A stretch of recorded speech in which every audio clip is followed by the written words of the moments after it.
Hello, everyone. Welcome to this game. This is the second semifinal, the semifinal for the Ice Division in this Season 1 of the 2021 Fire 2 Tournament Series. My name's Lumin. I've got Ginooo by my side today. We're going to bring you this awesome game. How are you, Ginooo?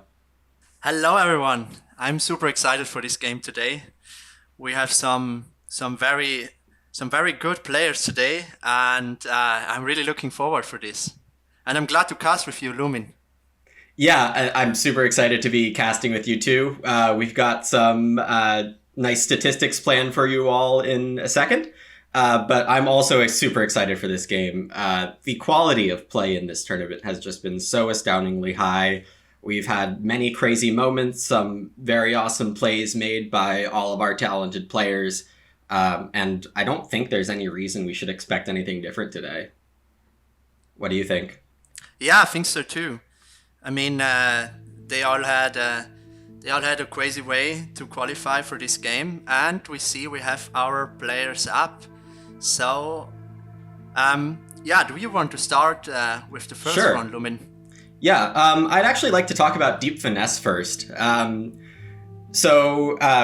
had a very easy time splitting up the research for this, right, Ginooo? Because, there's two Americans, two Europeans. This seemed very natural.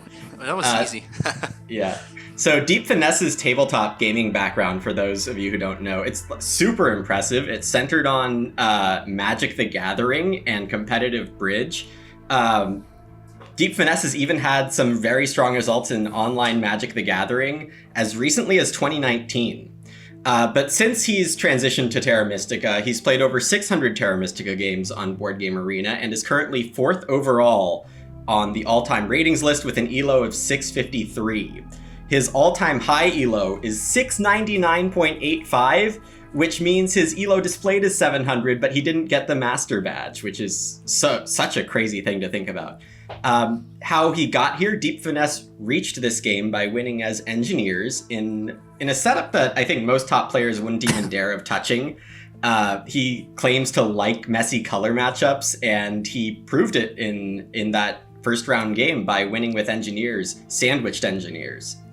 So I think one of the interesting storylines before this game even starts is, will Deep Finesse have a chance to create a messy color wheel in the bidding, or will random luck force him to choose like the first or second faction? I think that could determine part of how well Deep Finesse does today. Anything to add to that, Ginooo? No, I think you covered quite anything. Great. So let's hear about one of these European players. Yeah, I want to start with Bowser Hacks. I mean, he's our two-player specialist, but I think he also showed in the last games that he can compete with the best players also in 4-player games. I mean, he took part of the Fire 2 Open since the first season. What happened? So this is already his 3rd season he's in. And at the moment his ELO is on 522, and that means he's on position 88. His peak in the ELO list was he once reached top 10, and that's super strong. I mean, not many players reach that high ELO. And if we look at his previous game to qualify for this final here, he played Mermaids so it was Group B with Hephaestus, Sprockets, and Retired Donkey. I mean, that's an insanely stacked table. And yeah, he came away with a big win. He played a perfectly Mermaids game. What's interesting, he also started with an Econ favor. What we saw now, different times in the games. Mm-hmm. And yeah, I'm really looking forward how he will perform today. Yeah, that is a great coverage of Bowser. I agree that his game to get here was particularly impressive, because I think his Mermaids were also sandwiched in that game, right? No, I don't think so. I think because Sprockets were playing Auren. Mm-hmm. And the other side of the color wheel was free. So okay, gotcha. That leads us to our second American player, Mr. Producer Man himself, Chris Bizzle. So without question, Chris Bizzle has done an absolutely amazing job organizing this tournament, including the Fire 2 Opens that have happened before this and the Fire 2 Open series of tournaments that we'll see going forward. Before the Fire 2 Open, I think his claim to board gaming fame was a tied win at a random Terra Mystica tournament at Gen Con, which you could summarize with maybe a question mark. Bizzle's current ELO is 524. That's good for 82nd on the all-time list, which is honestly a far cry from his all-time peak, which is 638, accomplished in January. On the other hand, it's also a far cry from his recent slump, which saw him at a questionable 430 ELO just a couple weeks ago. How Bizzle got here, some of you in the audience may recall that he rode a neighborless dwarves game to victory on a very bold line. Many armchair critics said that he took too many risks, left himself open to network disruption, but at the end he got away with it, and he came out on top over Halai after getting 18 network points in that game. Yeah, I think that was also a really interesting game. And I think at the end of the day, Halai really hated that he didn't disrupt Bizzle's game at the end. But I think everything what Bizzle did brought him at the end the win. And so it was pretty cool game to watch. Yeah, indeed. And speaking of Halai, why don't we hear something about Halai? Yeah, Halai. I mean, I have a pretty good insight about Halai because he's a good friend of mine. So it was funny because we played in the same group. It was Group F this season with Running Bear and Bizzle. And yeah, it was also a really stacked table. It was a crazy game. And yeah, Halai came second in this game. And then he had another insanely strong table with Nerdcube, Hephaestus, and me. And yeah, absolutely stacked. Yeah, that game was just crazy. And yeah, he came out with a big win of this in this game. He played very creative, and in both games, Group F and also this second chance game, he played Cultists. And yeah, all in all, Halai is our last arena champion. And currently he's sitting on 565 ELO, what means he's on position 37. What's crazy about Halai is that he has played so many games. I saw that he already played 819 games on BGA and another 851 games on Snellman. That means all in all it's over 1,600 games. And yeah, I think you see in Halai's play that all this experience he got from all those games let him play this confident games, even if it's a different play style or let's say this really econ focused play style. Yeah, it's really insane. And Halai's top big ELO standings, so he once hit position 2 in the ELO rank. That was he was close to first, but he didn't made it. And so yeah, I think we have an insanely stacked table here, and I'm really looking forward for the game. Yeah, indeed, it's a very entertaining game we're gonna have. We do see a preview of some favorite factions, or rather best factions, right up next to the players there. Plenty of cultists, plenty of dwarves. Dwarves, in fact, show up on everyone's table there. It's looking very brown and gray to me, so we'll see if that continues in the game itself. Yeah, let's see how this goes. I really think if we see Halai or Deep Finesse on third or fourth position in the picking phase, I think we will see some weird color wheel. I think that can happen in this game. Yep. While production gets the game ready for us, let's talk a tiny bit more about these factions, I guess. Are these factions surprising to you at all? I didn't know Bizzle was a Fakir's player. I knew Halai was happy to experiment with any faction, but to see Fakirs on Bizzle's list without seeing Giants, that's unexpected to me. Yeah, I think it always depends how many games they played with these factions. I don't know which number qualifies those factions to appear here as best factions, but let's say if you just played 3 or 4 games, or some of these guys just 3 or 4 games with those factions, it can be easier that those factions appear in this best factions list. But all in all, I think all those players know to play all factions.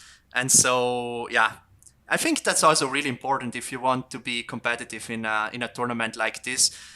If you just know how to play 3 or 4 factions and not all factions, it's always it's hard to compete. So you need to be confident with all factions. Right. We're getting an inside look here in the production scene as the Bizzles help prepare us to get ready for the rest of this game.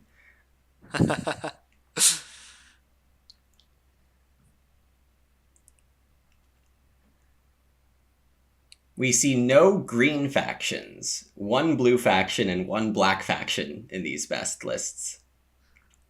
Oh, cool. We have our game. Okay, great. And I guess, go ahead. Yeah, I wanted to ask you if you want to dive in this setup. Sure. I don't notice anything like particularly amazing or terrible at the very first glance. There's no obvious repeated cult rewards. Of course, fire happens a couple times, but being first and last means that the focus on cults is a little less than they would be if they were right up next to each other. In terms of missing pass tiles, it looks like we're missing the big building tile, the worker power tile, and the priest tile, which says it's going to be a bit low on workers, actually. We see the only cult workers coming in round 5 as well. Yeah, do you see anything specific here? Yeah, I can see that we have round 3 and 4. We can see that there is a good way to get some coins. I mean, round 3 we have the spade round with for every single step on Earth. They get 1 coin, and in round 4 for every priest 2 coins. So let's say if you put a priest in round 1 into fire, it gives you back 3 times something, because round 1, if you are able to hit 4 fire, and then again in round 4 and round 5. So I think the first I think factions which starts on 1 fire, can be quite good here if they are able to grab the priest action. Right, and because there's no priest tile in the game, that means if Darklings could naturally have the first priest, but if Darklings don't appear in this game, that means it really is about which faction grabs that power action first. I think because there are plenty of coins in this game and no bonus workers showing up until round 5, we also see an early dwelling scoring round in round 1. So, Ginooo, I know you're somewhat of an expert on the dwelling rush, as we see Giants be picked in the first seat. Do you want to maybe explain how a dwelling rush works and how a dwelling rush would be possibly very good for some faction in this game? Yeah, always when you have a setup where there is dwelling round 1 and trading post round 2, a dwelling rush can be really good. And factions who are able to go for a dwelling rush normally are mermaids, because mermaids start with 1 natural shipping. So they can or start with the temporary shipping tile and grab a lot of blue hexes if they start with the double dig action. And on the other side, also the green factions can go really good for a dwelling rush, or Riches or Auron. It's for both the same. If they also just need the temporary shipping tile, and they can go for a good, so they can reach a lot of natural hexes in the first round.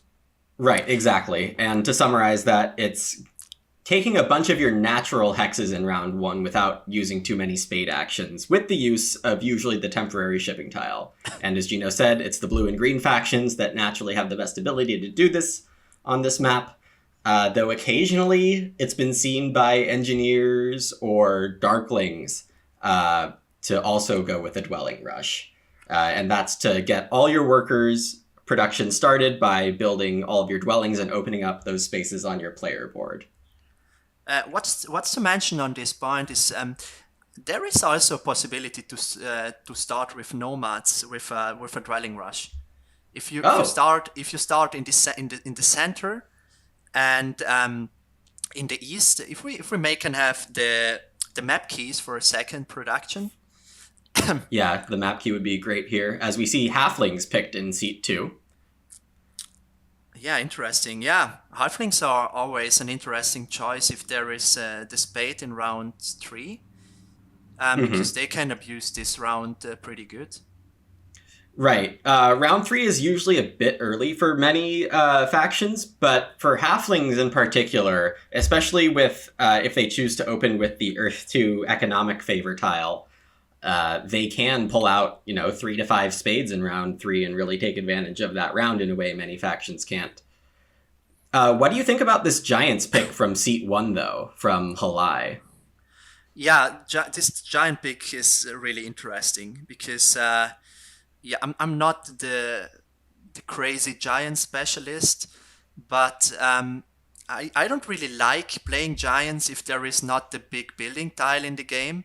And if we look at the first 3 rounds, I don't know. I mean, you can start with the stronghold, and then if you're able to place 1 or 2 dwellings, you can get out some points of these rounds. But yeah, I don't know. I don't like them so much in this setup.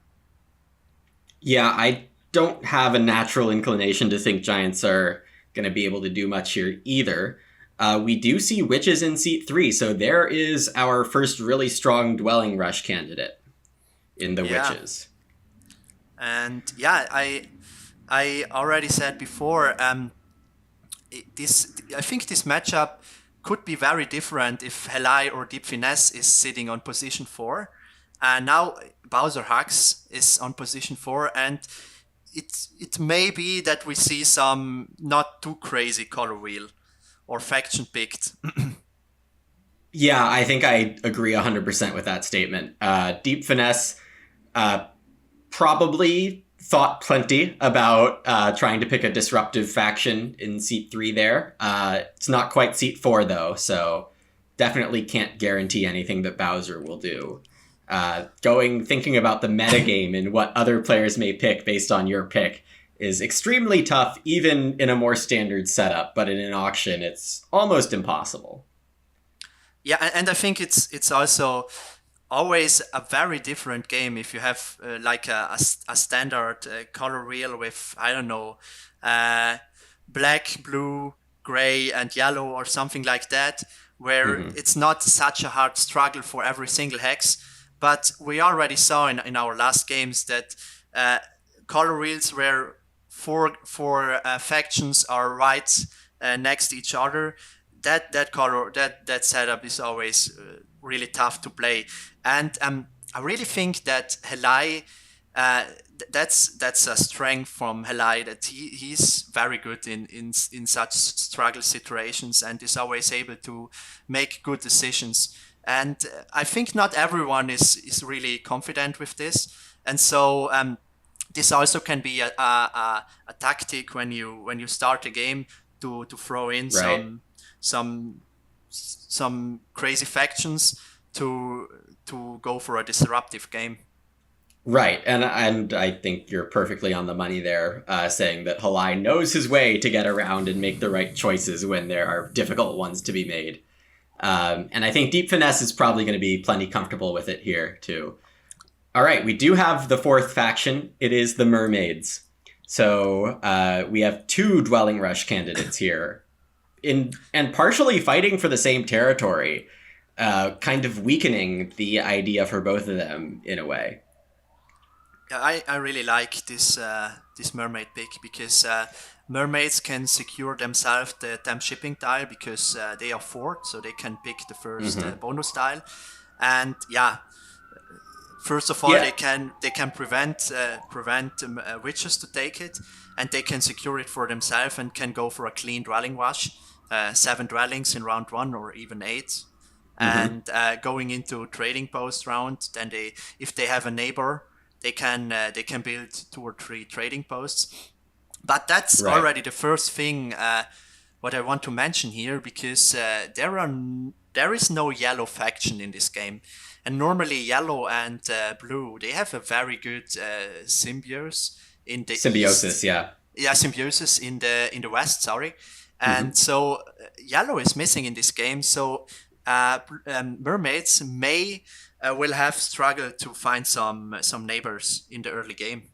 Right. So production, I don't know if you're here too busy with other things, but if you have a moment to throw up the map key, the hex names, we would appreciate it. We see the first few bids here on halflings, which I think is plenty reasonable. They don't have a color neighbor, yellow being one of the potential color neighbors absent in this game, black being the other. So halflings probably have plenty of land this game to work with. Green is a good neighbor generally for brown. Yeah, green and Yeah, brown always in. They have a. It's always nice for them in the east. right. And it seems like all 4 players put their opening bid onto halflings. Who do you think is maybe the second faction to start being bid on? Who do you think is the last faction to be bid on? So for me, giants are the 30 points factions. And the second faction is mermaids, because they can secure themselves this clean dwelling wash. And Mm-hmm. I think that's by far the best opening for them in this setup. Because you can build a bunch of dwellings in round 1, going into trading posts round 2, and then you normally have enough workers in round 3 for a hard tick or something, and even grow up your economy. And yeah, I think mermaids have a very clean game plan in this game. Totally agree. In terms of the fire cult that we had talked about earlier, there's only one faction which has a natural fire step, and that's the Giants in seat 1. Giants usually, from my experience, like to do something else with that early priest and invest it in a ship upgrade. Giants tend to want to be the most disruptive, cause a lower scoring game. So Giants are probably one of the worst factions to think about sending an early priest to fire, but maybe you think differently? Yeah, it always depends, because there is always a big problem if there are a lot of spade rewards in the courts, because giants, they need to be at step 8 to get something out of those rewards. And but there is only one. There is only in round 2 there are spades. So it could make sense for them to put a priest in fire in round 1, because they can profit from this 3 rounds in round 1, 3, and 5. Run 4 and 5, so it could make sense in this special setup. But of course, the big strength of giants is always to contest hexes from your opponents, and to force them to make moves that are not ideal for them. And Mm-hmm. you can reach that if you upgrade ship early, or if you are able to form an early town in round 2 or so, and going for the ship down. That's a good And point. but in this setup, it could make sense to put the priest in the court in fire. Yeah, fair enough. I think your prediction has been spot on so far. I would be very surprised if Giants get bid before Witches here. So I think you do have the right call in putting Mermaids as second to be bid on and Giants to be last to be bid on. How much of a... So we've discussed Mermaids opening and strategy plenty. We've discussed some strategy for Giants already. Maybe let's talk about Halflings as they're getting bid on.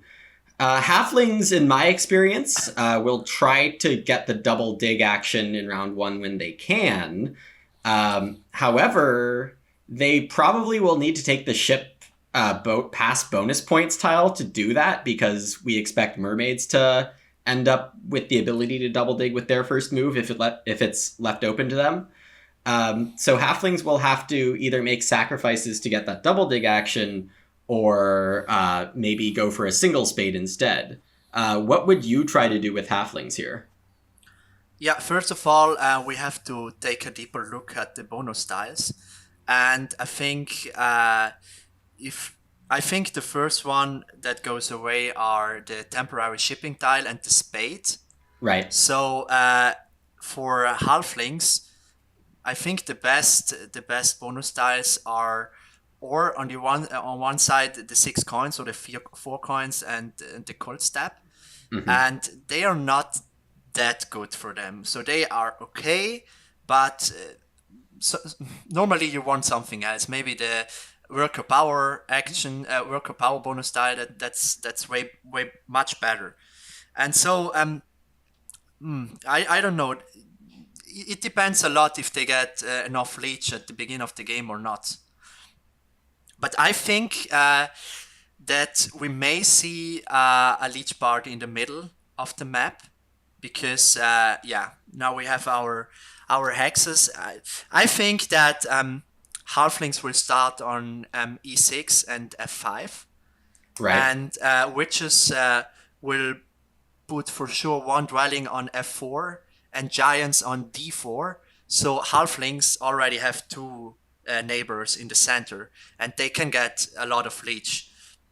So Right.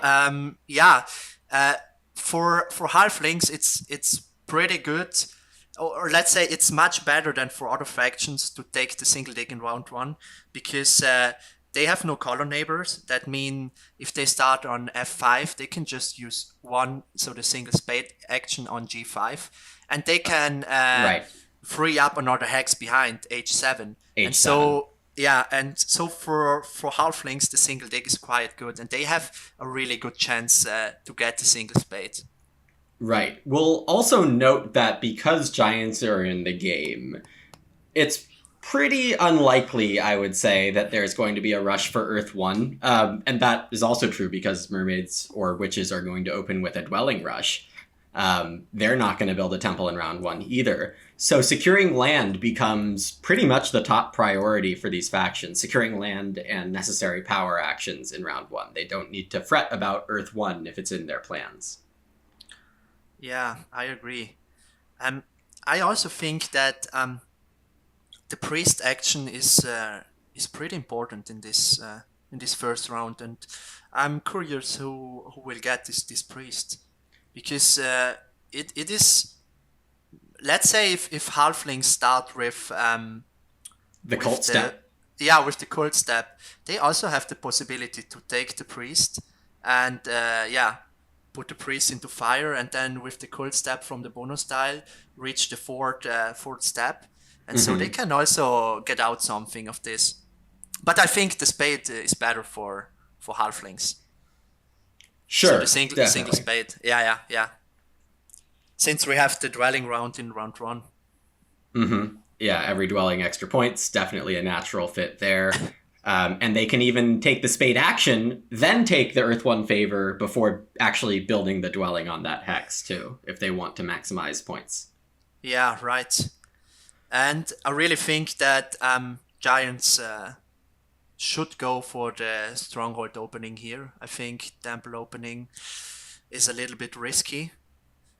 I think Temple Giants is probably too risky here also. The inherent scoring in this game is not amazing, and Giants may struggle a lot to get points, even if they do go Temple. Temple Giants could happen, but I don't think it's going to help them enough. Yeah, I think I think it's pretty important to lock up some hexes as early as possible. And for that, of course, the stronghold helps you a lot. Exactly.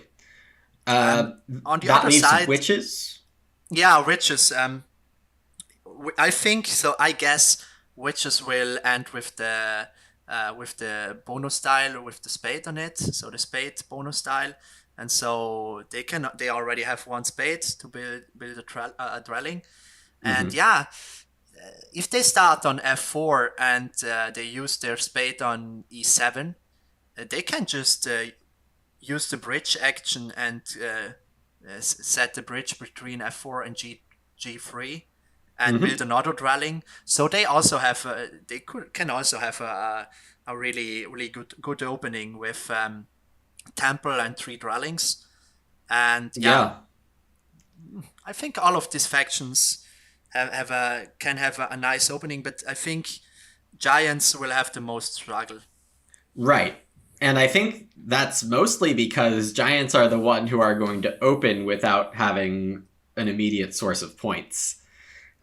Because giants can probably get away with taking the workers' action, building a stronghold, and getting a dwelling or two out. But yeah, the points are going to be a problem for giants, no matter which way they go. Temple, they're going to be short on spades for disrupting their opponents, and stronghold, they're just going to be short on point scoring mechanisms. So Yeah, this auction's going, in my opinion, a little slow. I would be a bit more inclined to bid mermaids than any other faction at this point. Do you think that any of these are still good deals or starting to be bad deals? yeah, it's tough because it depends a lot what happens in round one. But I think, yeah, I would bid on mermaids at this time because they have this clear plan, and I think this dwelling rush is pretty strong for them. So the only thing we need to discuss again is if they start on e4 and d5 mermaids. Mm-hmm. And if they start with the temporary shipping tile, and if they use the double spade action in their first move, they can set the spades on c1 to lock up 2 more hexes. And Three, yeah.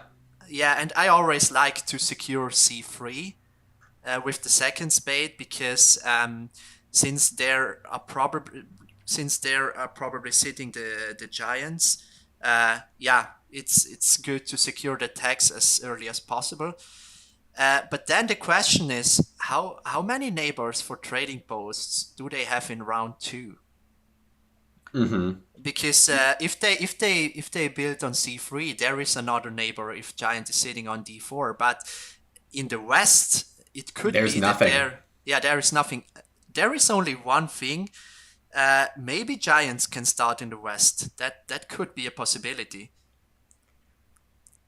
I had not had that on my radar. I was just about to ask you where giants might put that second dwelling besides D4. But now that you talk about it a little more, E3 is starting to look a lot more inviting. One thing giants players will want to keep in mind that hexes are, you only have two colors you care about. Hexes are either red or not red, because it's the exact same energy for you to turn any non-red hex into a red one. So you want to find red hexes that are near each other and minimize the amount of non-red stuff you're building on.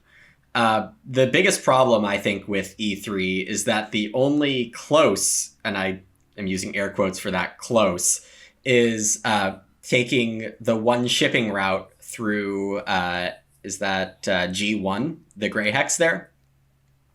So without getting to G1, E3 becomes pretty risky for giants, I think. But if you can get to G1, then I think giants have a lot of room to maneuver this game. Yeah, it's I don't know. Starting with giants in the west is always a risk because first of all, we have to mention that if you think that mermaids got a good deal in the auction, I think you shouldn't start on e3 with giants because that is a big boost for mermaids. Right. Because if you don't go, if you don't start in the west, mermaids can have a lot of trouble to find neighbors in the early game. Um, it could be that that if they are able to grab e5, for example, before halflings, or if halflings grab e5, they have another neighbor there, but then they can build 2 cheap trading posts in round 2. I don't know. We are talking a lot if mermaids start with this trailing rush. But what if mermaids don't start with the Dwelling Rush and start with the Spade? Right. I mean, the spade tile is extremely strong. It's probably the favorite opening pass tile for all but maybe one or two factions. So denying it to an opponent is pretty strong. I think the biggest problem with passing on the temporary shipping tile and letting witches have it is C3 and C4. Witches go before mermaids. So if they end up with the temporary shipping tile, I think if I'm playing witches, I start C4 and my first action is to dwelling to C3. It does risk not getting a spade action. So that is very sketchy. But I think the security of having those two hexes is worth quite a bit. Yeah, I think that's also the thing that you can bit really confident on mermaids here, because you know that you get this temporary shipping for sure, and then you can already make a clear plan how to play this out the first 3 or 4 rounds, and then you can look how it goes and react on everything what happens.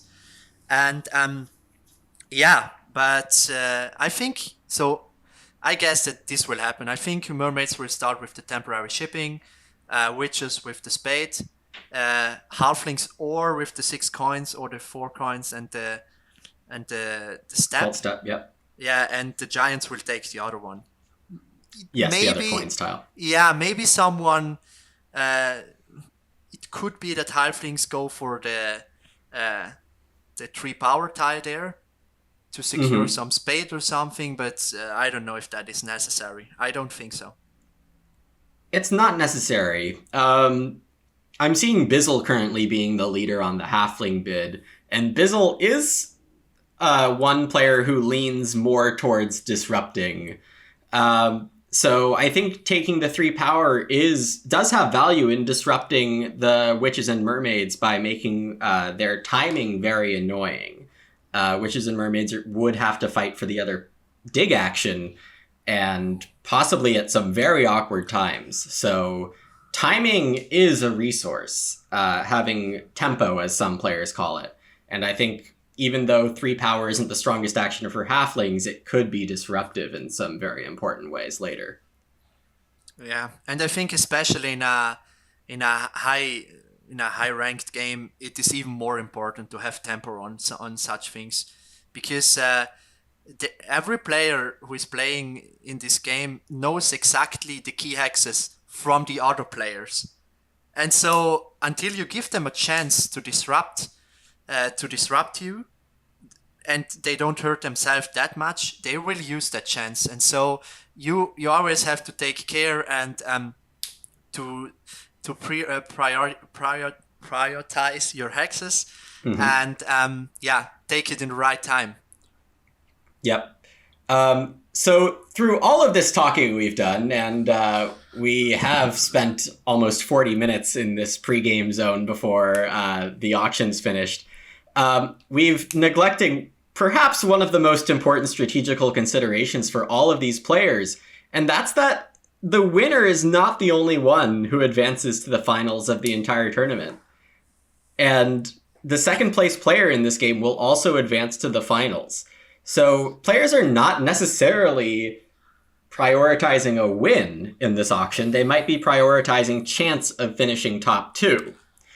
Now, you, as the winner, the overall winner of the last Fire 2 Open, you had to go through a couple of these games, right? Or at least one, where you only needed second place. Now, how did you deal with that as a player? So I have to say that in my last semifinals, I went into the game and said to myself, I want to win this game, and if I try to pick the best faction, in worst case scenario, I end on second place. And so that was my tactic, because I think it's not nice to jump on some faction where you think it could be that I end on second place. That was way too risky for me. I just went into the game and said to myself, try to win the game, try to make the best out of it. And in my case, it worked out. but I'm not a fan of going for second place. You can do that if you see in round 4 or 5 that one player is running away. So you can try to focus on the other two and try to beat them until the end of the game so that you end second.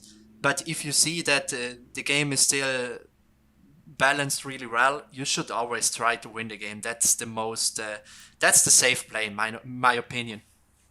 Yeah, I think you probably have the right perspective there. It's obviously a less fun one to talk about aloud. I'm going to do the normal thing until it becomes obvious I can't. But I think that is the right strategic consideration, is to start off this game, try to win, get as many points as you can, and then if there's a runaway, you won't be afraid of helping them in order to better yourself.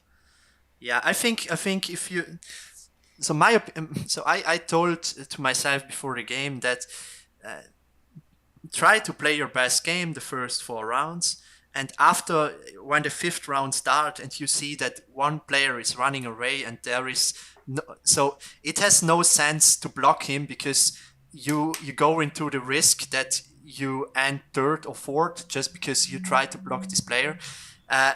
Then you can focus more on the other two, but until the end of round 4 or round 5, just go and play your best game you can, and then you can react at the end if it's necessary.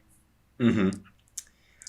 So, and if we look at our bids at the moment, Bizzle is sitting on Halflings at 10, Halai at Witches at 19, and Bowser Hacks on Mermaids, again on Mermaids, like in his last game, on 12. So the question now is it already time to jump on Giants? That's a great question, right? I mean, some of these prices are getting pretty low, and when you pay a lot for a faction, it doesn't take much to disrupt your game and just sink you to 3rd or 4th place. So in some ways, when you pay too much for what seems like a safe faction, it could end up being too risky. That said, Halflings and Mermaids. Halflings have their inbuilt scoring mechanism of point per dig, which is always good for at least 10 points. And Mermaids have this amazing synergy with the round scoring, as we've mentioned plenty of times. So I think right now the best deal looks like Witches to me. We see one more bid on it right here with Deep Finesse jumping onto them, displacing Halai. And Witches also have that inbuilt scoring mechanism too, right? 5 points per town. I think they're a lock to get 2 towns, and we'll see if they get 3. What do you think Witches' odds are at getting 3 towns this game? Because I think that changes the evaluation, right? Yeah, it's always a little bit tough if there is blue in the game, because blue want the green hexes and green want the blue hexes. So if they find a way to find different areas to build their cities, it could work. And I think it can work if Witches can secure this top area. And we have our game. Yeah, wonderful. So I didn't see who jumped on Giants. It is Mr. Halai on the Giants. Halai took the Giants at 30. We have Halflings at 10, Witches at 18, and Mermaids with 12. So at this point, we need to make some insider informations. Halai played in the TM Tour, I think 3 or 4 seasons. He only picked Giants in every single game. I recall that. And he was able to made it to Division 4 like this. So it's really cool that we see now Halai on Giants. Yeah, Halai is going to be the one with experience in this kind of setup. We see some very quick dwelling placements here. I think everyone is probably wanting to get this game going after such a long auction. I think they already made the whole plan where to go in the auction, so they can now just place their dwellings right. one after other. And I mean, that's good preparation on all of our competitors' parts here. And it does mean we get to speed through this part of the game. I think the biggest mystery here is, where does Halai place that second dwelling for Giants? Both G2 and E3 are reasonable. D7 would be a bit more classic. Let's see what happens. Yeah. Production, once this last dwelling gets placed, we can probably shut off the map keys for a while. Halai really likes to start on G2 with giants.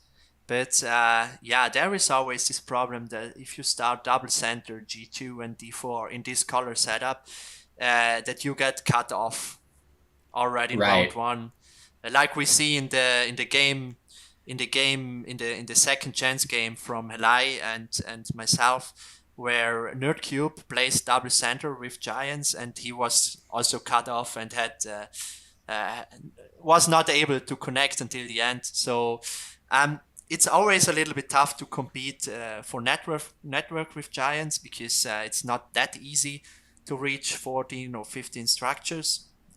14 normally, 15 is already really hard. A stretch, yeah. And yeah, I'm interested now what Hela is doing. I wouldn't be wondering if he starts on E3. Yeah, I mean, as you said, it's a matter of how good a deal do you think Mermaids got. And I mean, 12 points is, I think, a fair price to where you can start considering being a pal to them.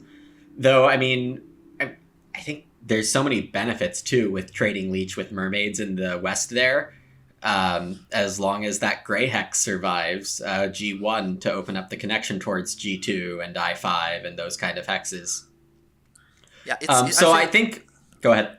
Yeah, no, go. I didn't want to interrupt you. Oh, okay. I was going to actually change ideas a bit and talk about why Giants have a tough time contesting Network. And that's partially because even if they open Stronghold, they only naturally get 6 extra hexes to open up on top of their natural reds. And if you take a look at the map, you'll notice that 6 of their 11 natural red hexes are on the top row and bottom row, which is kind of hard to access. So the best space on the map is usually in the middle, and they don't have much natural space there. Now we do see G2 for Giants as the second dwelling. Yeah, I've production. I think we don't need the key hexes anymore right now. Thanks for that. Yeah, I think after these placements now, I think the priest action is even more important here for Giants. Sure. Because Halai does go with the upgrade though, which is a very reasonable first move. Yeah, to get some power, but they maybe can beat witches on this green hex on the right, but I don't even know if that is that important to take it in round one. Mm-hmm. So the pass tiles do break down pretty much as we expected. Temporary shipping for Mermaids, Spade for Witches. Halflings go for 6 coins over the 4 coins in 1 cult, which we're both a tiny bit surprised at, but seems totally reasonable, and Giants do indeed take the 4 coins in a cult. Yeah, it is to mention on this point, if I have the possibility to take the 6 coins or the 4 coins in the cult step, it's always a tough decision, because if you take the 6 coins, the big advantage is that you can pass earlier. You don't have to make this step, and so you can pass 1 turn earlier. And often it gives you a bigger advantage than taking this step. Of course, if you can plan that you will get some cult rewards out of this single step you can make, it makes sense. But most of the time, I prefer to take the 6 coins because you can pass earlier. Right. I don't want to talk about what the competitors are saying in their own game chat too much, but Bizzle is table talking a little about how good of a deal he thinks Witches got. And Halai is saying in game chat that he was sure that Halflings would take the 3 power tile and take the double spade, which is why he stopped bidding the Mermaids. And Bowser saying it's part of why he really liked Halflings. So these players maybe didn't have the same ideas of the opening after all. Yeah, and it seems that Bowser goes for this dwelling rush. Yeah, I think once Bowser takes the temporary shipping tile, gets that double spade action, it's definitely a clear play on his part, and a very strong one. We'll see how soon Giants join him out west. I think not starting out west with that second dwelling for giants is totally fine if they get there soon enough. Just because one shipping for giants from G2 is so valuable to do fast. Yeah, true. And I think in this game, giants, it shouldn't be a problem for them to connect because mermaids really want them in the west. So Getting to that yellow, across yeah, the true. river. And I think no one will take this hex, so it shouldn't be a problem for them to connect these two initial structures they placed. Yep, I agree completely. We see witches upgrade with their first move instead of taking a power dig. That means halflings take this power dig and get their 2 dwelling spots open, as we discussed in the opening. Giants do have an option to be extra disruptive here, as we see witches end up being the faction getting the priest. Giants can dig upwards towards the center and kill halflings town space in the center. Do you think that's a reasonable possibility, or do you think giants have a better priority? I was sure that there is no way that giants are able to grab this gray hex they took now. But for me, this is such an important hex for them. I was 100% sure that Deep Finesse will use his spade on this hex and secure it. But it seems that Deep Finesse has some different plans here. Right. I mean, it's important for us to note, too, that Halai did make a sacrifice to get that hex, and in some literal sense, too. He sacrificed 3 power immediately for a worker conversion instead of taking the 2 workers power action, which is more efficient. And this is one of those trade-offs that many top players will make in Terra Mystica. It's preferring the timing and a more expensive action compared to the cheaper action that's efficient and possibly loses timing-wise. Yeah, and I think the plan for witches now is upgrading... Oh, I was sure they go for they upgrade ship and then they build another 4 dwellings, but it seems that they go for Earth 1. It seems like they do go for Earth 1, and I think I was going to be on board with you there. Advancing ship, building 4 dwellings using the spade tile on that gray to get them access to 2 more greens. I think that's quite a good opening for them. So I see them going for Earth 1. Maybe is a sign that they think they can get plenty of hexes overall, but are more concerned about scoring points in the long run. Yeah, and yeah, it's always interesting when you play with such good players. You expect some plays they're gonna do, and at the end of the day they do something else, and it's really important that you are able to react on those things that. You don't hope that you're not stuck in a situation because you thought that they will make a special move and then at the end they did something else. So it's really important that you always stay flexible. Yes, staying flexible is a huge part of doing well in any complex game. Terra Mystica being one of the more complex games out there. And I guess for any of you who are experts in game theory, perhaps, or have read a bit about it, this goes along the idea of making sure your worst case scenario is as good as possible.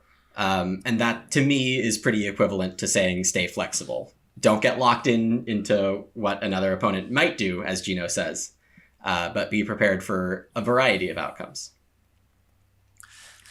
Yeah, and coming back to the game, we saw that witches upgraded their ship. So I think the plan is now to build 2 more dwellings. Mm-hmm. And I think they will put their spade on this gray hex in the east. Northeast, yeah. Yeah, northeast, right? Halflings finish out their round more or less. They might take a power action in the coins, but it's way more likely they just pass here as their next move. Yeah. Yeah, halflings are, if we look at the east, we see that halflings are there alone at the moment. So, I think they really hope that as soon as possible, witches are going to join them there. Mm-hmm. When you upgrade shipping as early as Witches did here, in my experience, you really get sad about losing those 4 coins later. Do you think Witches have any specific plan to gather some of those coins back? Mm, I think in this setup it's okay because there is the six coin bonus style, and there is also the 4 coin and the step bonus style. So there are plenty coins in the game. So I think that's not that big of a problem. Mm-hmm. And Giants took the worker action. So, Okay. but I think Giants don't have that much to do. I guess they're Th- gonna pass soon. yeah, they don't have much to do right now. They might just be trying to get workers for an extra trading post next round, or to justify building more trading posts next round when they score. The biggest issue with building early trading post is that you're covering up the worker income from your dwellings. So maybe Halai is taking the unusual route of building trading posts extra in round 2 and taking workers' power actions to make up for it, instead of the more typical, let me build a lot of dwellings early, get a lot of worker income, and then try to hit that 7 coins power action to make up for it. The math in the economy of Terra Mystica, for those of you who may have less exposure to it, is that overall, building dwellings is cheap, building trading posts is more expensive, and taking the 7 coins power action is way more efficient in the long run than trying to get your coins from trading posts. And taking the 2 workers power action is less efficient in the long run than building a bunch of dwellings. So to see Halai maybe going for the other direction is interesting to me. So for me, Halai has 2 possibilities next round. On one side, he can try to build a town with taking that yellow hex in the center, Mm-hmm. bridging to this red hex next to it, and building another dwelling and a trading post. That's the first possibility. But the second possibility is that he may can also try to get Earth 1 and build another dwelling. Ah, That's also for me, if you are able to play a giant game where you are able to grab Earth 1 in round 2, that are always good, very good giant games. And yeah, since since there was a high chance that mermaids will go for the dwelling rush, and they did, giants had a good chance to grab Earth 1 in this game.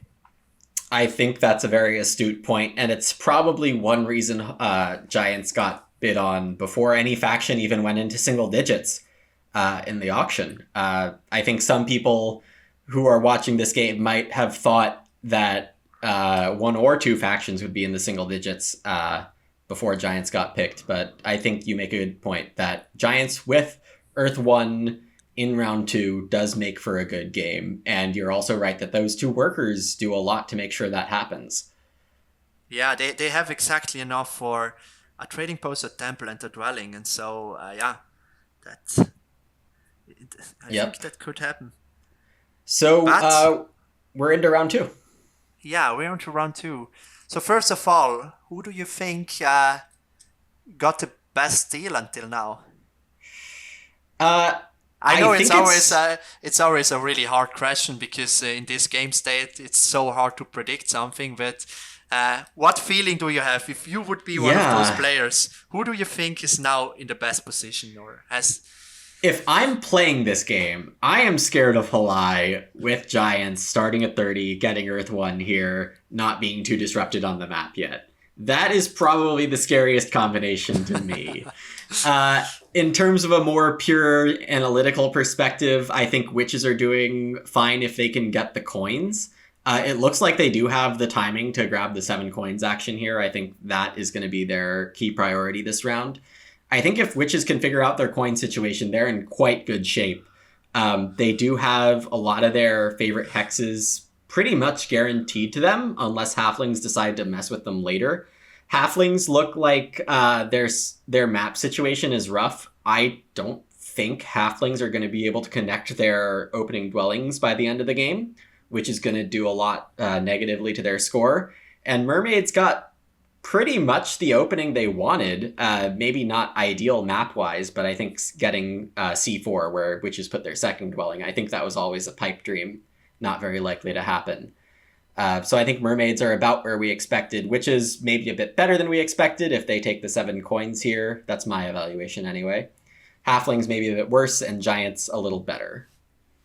So probably my current guess would have to be Halai wins, Deep Finesse gets second, but so much can change. Yeah, and we see what I said before. Halai goes or rushes Earth 1 to get the third copy. Mm-hmm. And yeah, I think Bowser Hux, it was never in his plan to take to take Earth 1 after. Oh, I completely agree. I agree. Once you build up to 7 dwellings, if you're only expecting, well, let's say you expect to get 14 or 15 structures this game, that only means you're building 7 or 8 dwellings max the rest of the game. While if you take Water 1 for your first favor, it's pretty likely you can straight up get more points off of Water 1 in the remainder of your game compared to Earth 1. Not to mention the natural synergy between mermaids getting 2 water steps to start the game, and then the single movement from the favor itself. Yeah, I have to say that I really like Bowser's position because he can now build another trading post in the center next to the giant stronghold, and yeah, I think they have enough time that halflings need to build a dwelling next to them in the center or In the west, center, yeah. or center. And then they have a third spot where they can build a cheap trading post. And Right. I think it was pretty good for them that they were able to grab this 6 coin bonus tile. That was really key in this tactic. Very true. We talked about how there are a lot of coins in this setup, but you still have to take the time to actually get the coins. They're not going to magically appear, right? So taking the 6 coins tile, absolutely important. Yeah, and I think until the end of the round, we will see Halai building another dwelling. Bowser Hux 2 more trading posts. Maybe he's thinking about going for a temple. I don't know. If it were me, I would be going for a temple, but I'm not the most experienced player with mermaids dwelling rushes, so I'm not convinced one way or another. It can make sense because there are still a lot of available spots in the courts, since everyone is everyone. So witches already needed to upgrade ship once, and it can make sense to. And he went for this temple and goes for Water 1. Yep, he does make sure to score more from this single trading post this round, though building just straight up a bunch of trading posts this round and maybe thinking about Air 1 was an interesting line also. Yeah, I was thinking about that because I always like... So, the first 2 trading posts are not... So the third and the fourth trading post is better than the first 2. Because Right. the first 2 gives you 2 coins and a power, and the third and the fourth gives you 2 coins and 2 power. So the third and the fourth trading posts normally are very strong, and but I think this line he went is also reasonable, especially because he has priests to put in the cults and compete for the cults. Mm-hmm. In terms of cults, halflings have the priest to water here, and they have a cult step bonus tile. So it looks like halflings will be using that cult step to get to water 4 this round and take the cult spade for free. It's a nice little piece of value there. Nothing too crazy. Giants do get the priest power action this round. Priests being one of the things giants typically have a disadvantage on. So I think it's good for Halai that he gets a priest here. Yeah. In terms of Leech, I want to point out that Halai has gotten approximately Infinity Leech so far. Absolutely and he's true. Yeah, and he's put that Leech to work. He is not raw converted to coins yet. I expect Halai will take extra care to try to hit the 7 coins action a couple more times, or a couple times throughout the rest of this game. to make sure that this power doesn't go to waste, because he started at 30, he's gotten a couple points from the rounds, and he's down to 24 right now. Yeah, but as we can see, he's in a very good spot at the moment. He has his stronghold up, he has his temple up with Earth 1, and now he need to find ways to convert his resources, his economy into points. And as we already saw in the previous games, Hela is a specialist in doing this. Right. Absolutely. Bowser passes first. He gets the spade pass tile instead of finding a way to get to water 4. He doesn't get that cult bonus. He did not build a second trading post this round, but he will have the advantage on getting the 7 coins power action.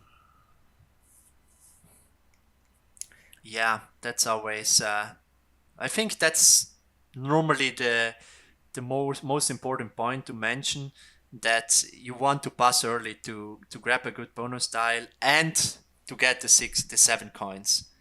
Yes. Which is, go ahead. Yeah, I think the first 2 rounds, the spade actions are really important, because you want to expand as fast as possible, because if you can build more in the early game, these resources can snowball more than if you don't build. But at a certain point, when you have some dwellings built, you need coins, and so the 7 coin action is always really important. From round 3 on, I think it's the most important action in the game. Yeah, I think you have it spot on there. And I think there are plenty of games at a high level which are simply won by passing when your opponents didn't expect it, getting a great pass tile for one of the last rounds, and taking a 7 coins action when you need it most. That can definitely win games basically on its own. So on top of all that, the spades are also scoring next round. So Bowser finds 2 secret points with that spade, the 2 coins, the coin that was sitting on the pass tile. I think this is a very good move for Bowser. Yeah, I agree. The Bizzle, question for next round, is Bizzle upgrading his spades? Digs on time, yeah. Bizzle only has 1 priest coming in, is not going to be able to get a second one through power or production, and that means he's not going to be able to double upgrade digs in time for the round 3 digs event, which means that the only advantage he has coming out of the auction now is having no neighbors. Yeah, that looks not so good for him. Right. Yeah, he's in a bit of trouble now, because it was already clear from the beginning of the game that priests will be a rare resource here. If you don't build temples, you need to or take the priest action for 3 power a priest, or produce it on yourself with temple. But since there is no bonus tile with the priest on, Right. it's a rare resource here. Yeah, you're completely right. The Dwelling Rush ideas for blue and green, combined with giants in the game, combined with no priest pass tile, means this is one of the lower priest games that's possible in Terra Mystica, I would say. Yeah, but if you look now at the situation, if Bizzle is passing for the temporary ship, he gets 3 power from this bonus tile, and then he produces 1 more power with his trading post. Sure, so there is that opportunity to burn all the way down to 3 power tokens. To 3. That's tough, but maybe he gets some power somewhere, and It's then possible. he can go for the priest action, because until he's on 4 power, I think he's fine when he has upgraded digs, because he don't need the double spade action anymore. Mm-hmm. Absolutely. And I think it is very important to keep in mind how much power you can accept based on how many tokens you have remaining. But yeah, I think for a lot of these factions this game, or at least halflings and probably mermaids, they don't need to stay on too many power tokens. They can burn down pretty quickly and be fine. Yeah, but on the other hand, if we look at halflings, I mean, they produce 5 workers for next round. If they upgrade their spades or their dig, Yeah, they just have one single worker at the end where they can dig. They can't even build a dwelling on it. So I don't know right. if I think because of that, Bizzle is was taking a deep think about his next round because it was. It was not an easy decision. Right. He will get the cult spade here, almost certainly going to be on that yellow in the east. And that will help him get a couple more dwellings down sooner rather than later. Yeah, I Deep think. finesse passes here. Yeah, go on. Sorry. Yeah, nothing crazy for me to say here. Bizzle's just going to take his cult spade now that the round's over. We expect Bowser to open with the 7 coins action, though if he thinks a hex is in danger, he might take that instead. I don't Yeah. immediately see anything that Bowser should be afraid of, and indeed he does burn down to 5 tokens and takes the 7 coins. Yeah, So, I'm go really ahead. curious about Bizzle's plan this round because okay, he can build a dwelling, and maybe he's able to build another dwelling if he finds a way. But even then, he's sitting on the dwelling bastile. If he has 5 dwellings at the end of this round, he gets 5 points out of it. That's not that bad. Of course, it's not ideal because he can't use his resources very efficient this round. But it's still okay, I think. I agree. We see Halai has advanced ship now, so it is now the time in the game where everyone needs to really start thinking about what Giants' priorities are. Giants do have this very easy town if they can get the bridge action, and Witches might want the bridge action soon. But I think Witches need to really care about making sure Giants don't kill their favorite hexes. And Deep Finesse sends a priest to Earth here. I mean, it's a very good priest to Earth, and he gets more power. This hints to me that he's thinking about the double dig action first and foremost. Assuming that Giants probably have other things to do with their power than use it on double digs, even when the digs are scoring. Yeah, I was just about to ask you if there is a world where Giants go for a double dig this round because I think it's 4 points. Of course, it's not. You just want to use your power for coins normally with Giants.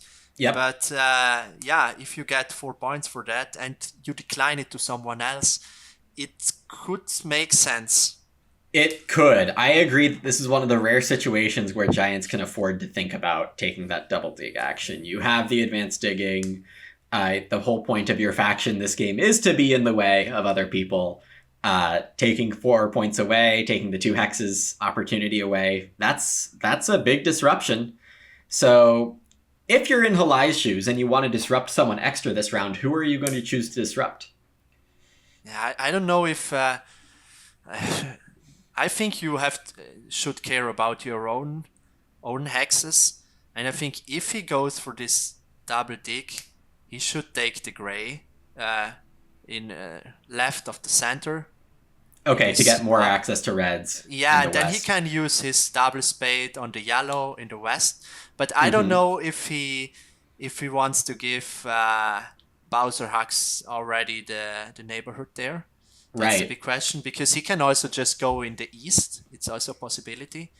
And yeah, it depends what he wants to prioritize or who he thinks is at the moment in the best spot or in the better spot. Right. And that evaluation is something that we've already praised Halai for before his game even started.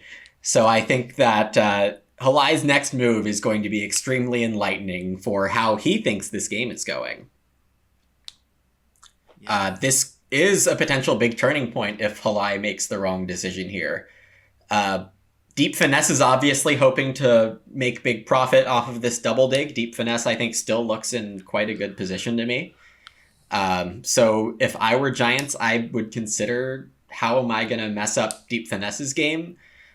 But the answer to that isn't very clear. I mean, you could try to take that blue that witches are trying to look at in the south, adjacent to witches green. But, I mean, that doesn't help Halai's game at all. No, It's I purely think disruptive. that. Yeah, I think that makes no sense. If he goes for a hex, he should take the green in the south, or yeah, the gray in the north, and try to secure his down spaces. Right. Oh, but he goes for the blue. Wow, okay.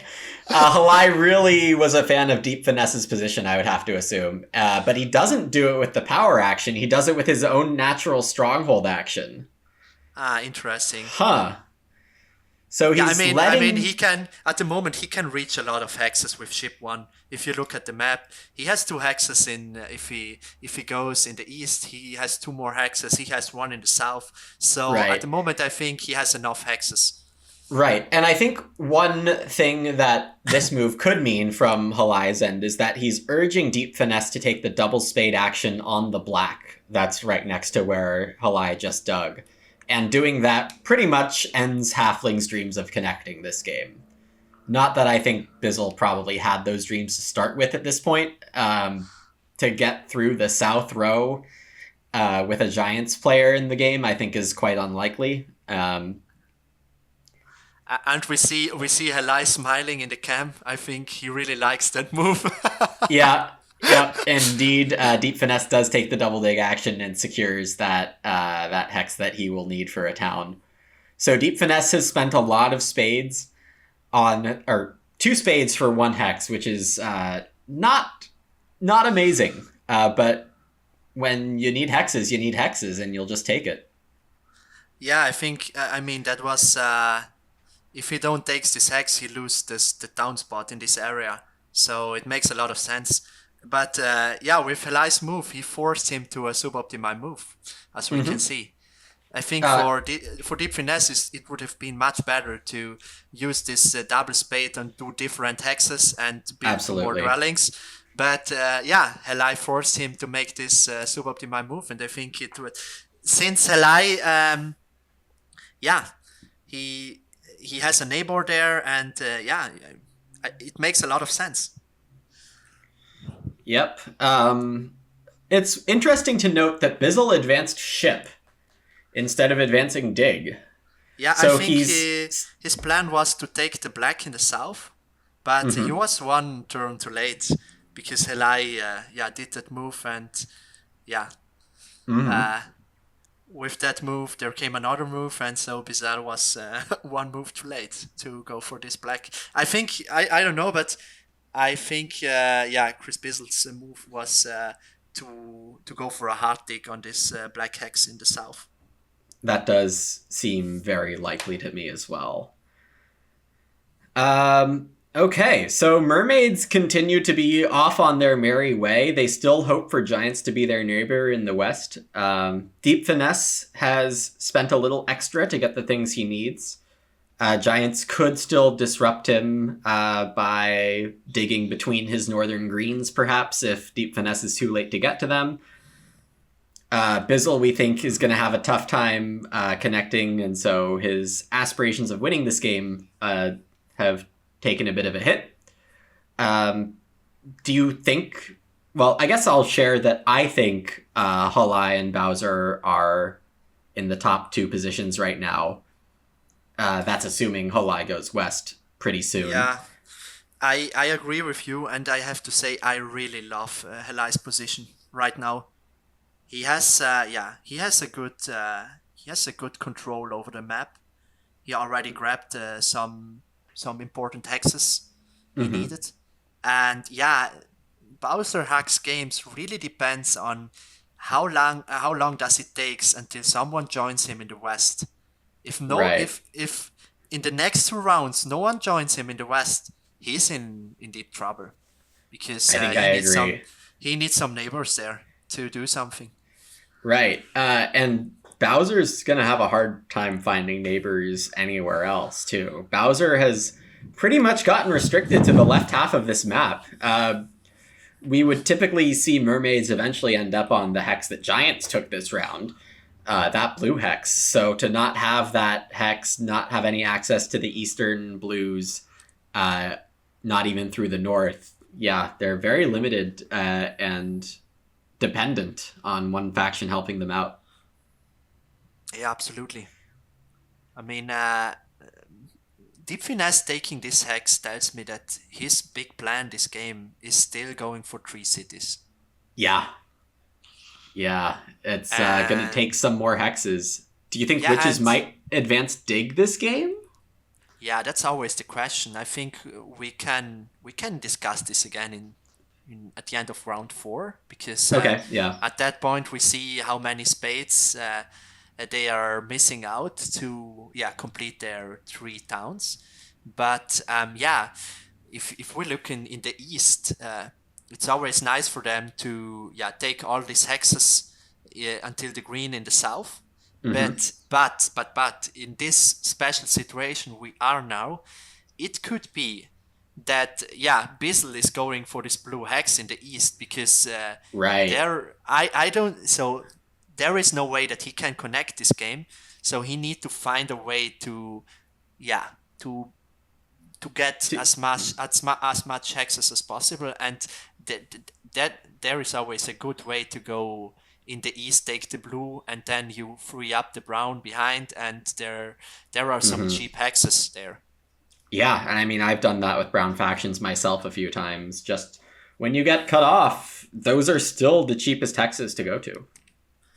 Yeah, and if halflings decide to do that, and we assume that Helai is taking this red hex this round, in between the two witches structures Mm-hmm. in the D row. It's Yep. D7, I think. D7, yep. Yeah, D7. Yeah, Deep Finesse has a problem then, because they need even more spades to complete the city in the east, because they still Right. have the possibility to take the black and the blue next to That them. is But true. If we could get production, could we get the map key for a second here just to be a bit more clear about where witches' town situations are? yeah, but it's not ideal, but they can still do it. But yeah, now we see. They do have space, even if it's expensive. Yeah, your Yeah, point stands. and I think they also have tempo, but yeah, it's not ideal for them. So a nice witches game is something else. Yeah, and they also need a couple bridges. After this round, there's only going to be 3 bridge actions available. Giants probably want 1 or 2 of them for themselves. So witches might not be able to get more than 1 bridge this game, if I'm Yeah, correct on guessing that. that's a good point. We've seen a couple of hard digs now. Hard digs being just straight up spending 3 workers for a dig. Witches do take that eastern gray, get closer to securing a town space there, and mermaids do hard dig on the top row to take a black hex. I think both of those are plenty reasonable in a round where digs are 2 extra points, and they both have solid worker income. Yeah, it always makes sense if you have. So I have to say, when I started to play, I never used 3 workers to dig a hex, because I always thought that's just inefficient and not good if you do that. But if And you, certainly that's true if you try to do it too early, right? You have to make sure the rest of your income is good first. yeah, but I never did it through the whole Okay. game. So yeah, when I became better in this game, I saw that certain lines where you just go for a lot of dwellings in the early game and try to have a good economy are much better. Even if you use then 1 or 2 hard digs during the game, it's much better than waste your power for spade actions. You can just instead use your power for coins, and you are able to have a good economy through the game. Mm-hmm. Speaking of bridge pressure, Halai does take a bridge here to guarantee town space in the center. I think this is beneficial to both him and witches. It takes some stress off the bridge actions. Yeah, and I think Halai. I don't know what's Halai's plan, if he goes for 2 or if he also looks for 3 cities until the end of Mm-hmm. the game. But I think he needs for sure 1 more bridge in the south to complete that city there. Possibly. Yeah. If he only goes for 2 cities, though, he might not need a bridge. He might be able to carve out some space, though I guess I wouldn't be able to point out any specific zone on Yeah, the I map think where that's true. the west. I just see the west. Possibly west, yeah. Right, because even this northeast section would need a bridge. Yeah. So Okay. Helai needs to find a way to come to coins next round because he's sitting on the 6 coins bonus tile. Mm-hmm. And yeah, it depends now if he's able to, if he has a chance to get the 7 coins from the power action.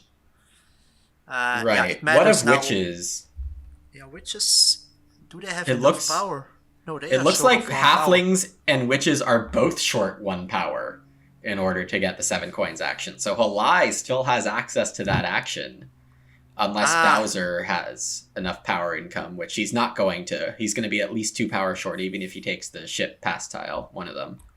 Yeah, and we don't have to forget that they get some coins out of the Earth Cult this round. Oh, yeah. There's at least a couple Earth coins for everyone, which is definitely profiting more than anyone else. But Halai is getting the 7 coins action in round 4, going 4th seat. That's just impressive to me. Like, how he manages to pull this kind of stuff off game after game. Yeah, you can't manage this. This just happens. I think you can't plan such things. Sometimes it goes good and sometimes it doesn't. But I think if he's able to grab the 7 coins, he's in an insane good spot. Right. He did take a priest power action, but I'm sure that means he's going to take the temporary shipping tile and get enough power for it. Because I think most players would value that 7 coins action incredibly highly. What did he do with his priest? He sent it to Earth, and that'll be 4 coins as well. So to turn 3 power into 4 coins, and then find a way to take the 7 coins action with the income from the stronghold, income from the pass tile. I think this is a very neat sequence from Halai. And this was not only a 2 coin priest, this was a 4 coin priest, because next round, so this round now, he gets 2 more coins out of this priest. Right, exactly. So Halai actually took the trading post tile. That means he's probably going to just burn down to 4 tokens to take the coins action. Yeah, let's see what happens this round. Yeah, you're right. We should wait and just see. Yeah. So Deep Finesse has a really good economy. I mean, he's sitting on 8 workers and 12 coins. Yeah. That's a lot. So, yeah, I'm interested what he's doing this round. Because I think this round we will see a rush for Water 1. Oh, yeah. Mermaids have the advantage on that because they're the ones with a copy of it already. It is the temple round, as you said, so Water 1 definitely the next priority in a lot of ways.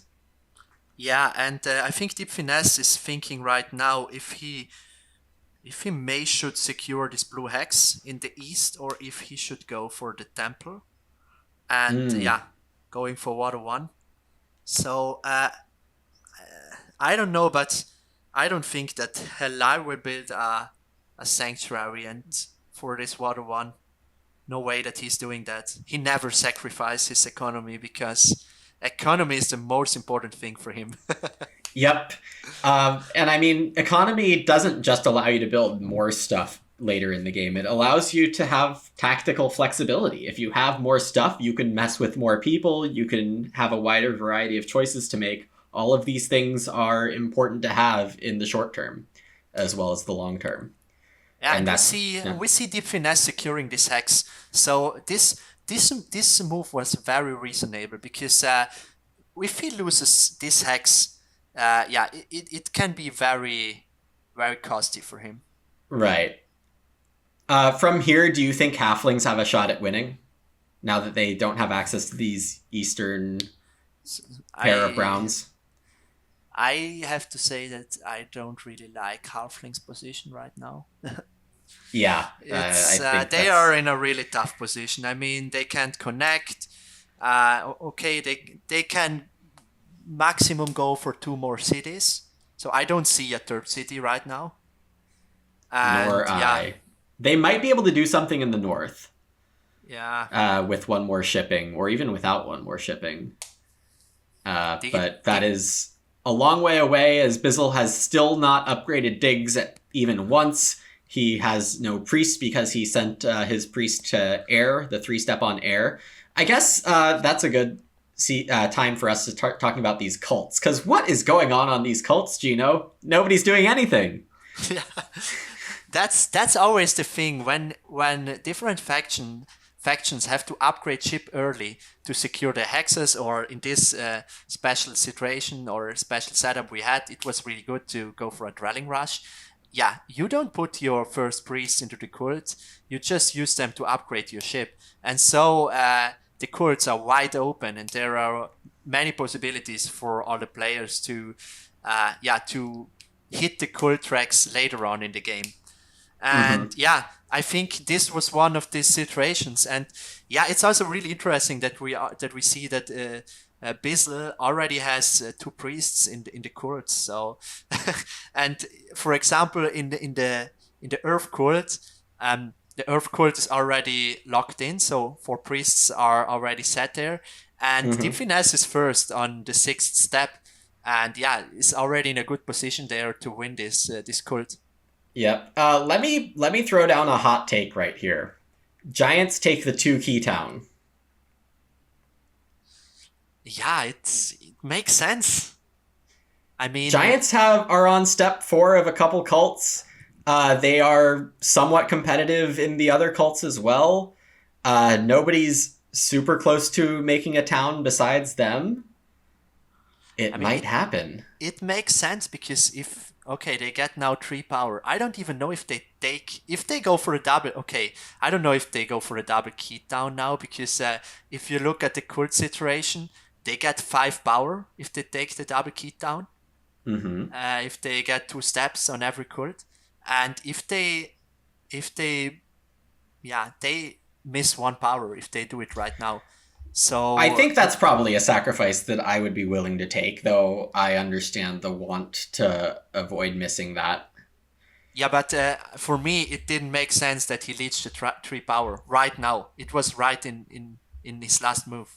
It happened so fast, he might have had missed the automatic accept on. Is that possible?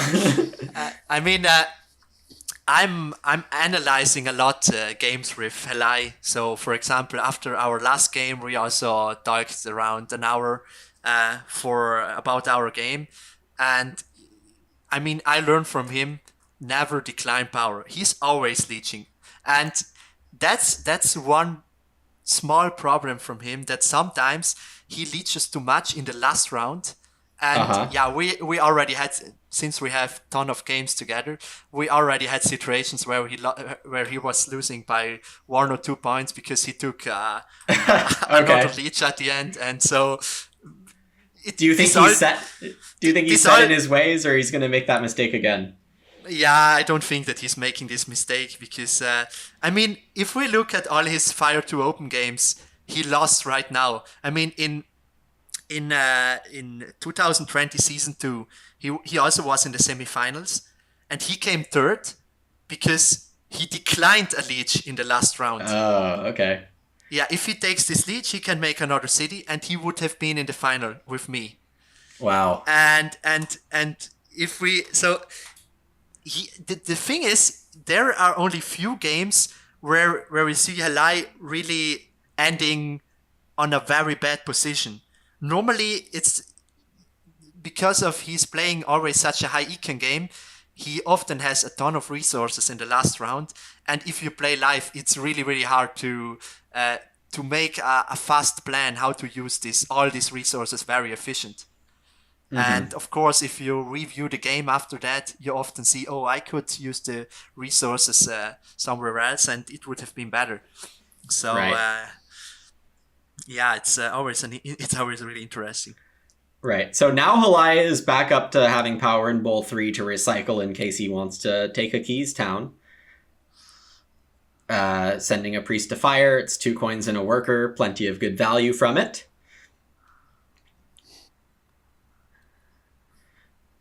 So let's take a look at some possible plans here. So what do you think Bowser should be doing here? He takes a temple for Air 1 to try to get some more points, but he's still lacking neighbors everywhere west. What would you do in Bowser's shoes here with all these resources and no real idea to do with any of them? It's tough.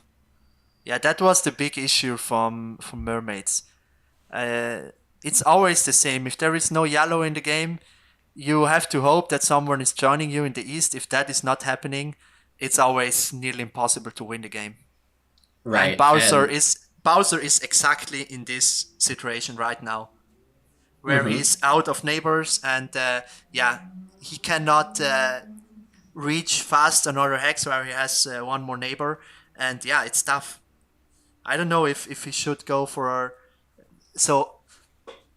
a trick of myself I do sometimes is I just go for an expensive trading post, because often people then think, okay, he already built the expensive trading post, so may I join him there after he built the expensive trading post. And so sometimes you can get people next to you. And that's indeed what happens. Good call, Ginooo. Bowser builds an expensive trading post.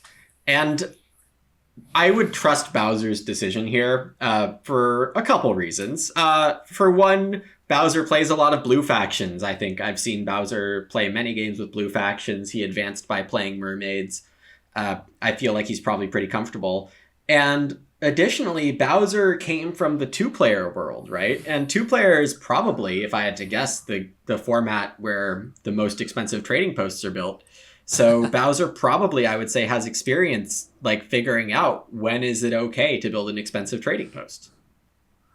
Yeah, and I was thinking about that, but on one side it makes sense, because he now has one more trading post in the east. But on the other side, he's a little bit short of coins next round.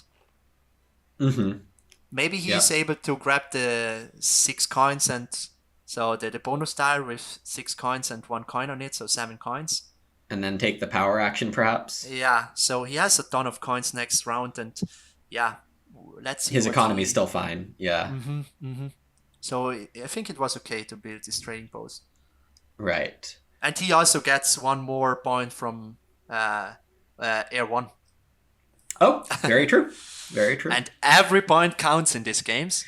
Sure does. So Halai's town choice, he does upgrade to a trading post, makes his town. He takes a shipping town. Very reasonable. He's now connected between all of his structures. Not only that, he can also reach 2 more hexes right now. Very true, and he absolutely has the resources for it. So it does seem like a good call to take a town. It basically gives priests 4 coins and timing. You don't have to spend the action advancing ship. Yeah, that's the point. And I'm wondering if Helai's now thinking about going in the west to try to get another town there. Or the other possibility is also to go for another town in the east. I mean, if you take this yellow and this brown, if production can put for a second the overlay the key hexes on, we can name the hexes we are talking right now. Right. So if production could find that, that'd be great. But obviously, thank you.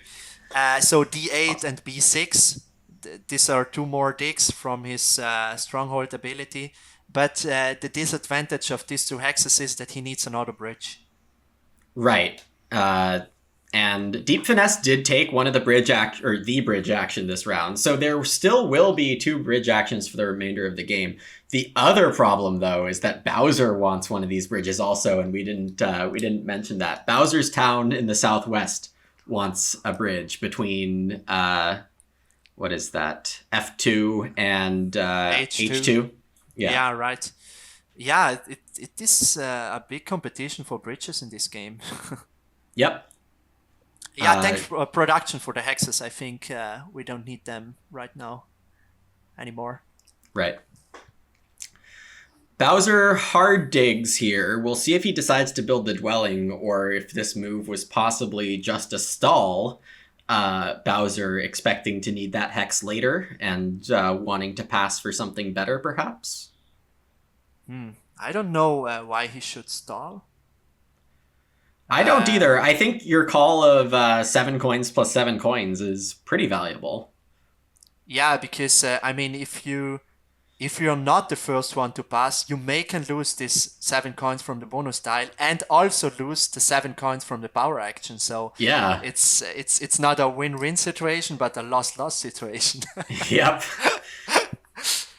And yeah.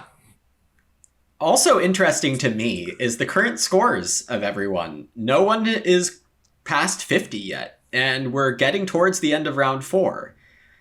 This is a bit lower scoring than I would have expected. I would typically expect in this kind of like low scoring game, if you will, for one faction to be trying to greed points as much as they can and be closer to like 60 or 70 at this point without big endgame plans, but no one's going for that path.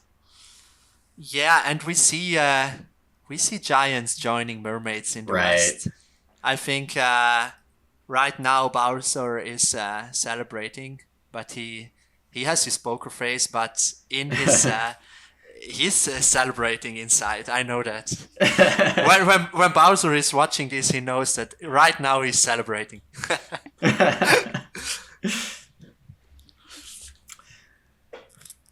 Yeah, and maybe it could be that Helai said to himself, okay, he already built an expensive trading post, so he already wasted resources, so maybe now it's time to join him there.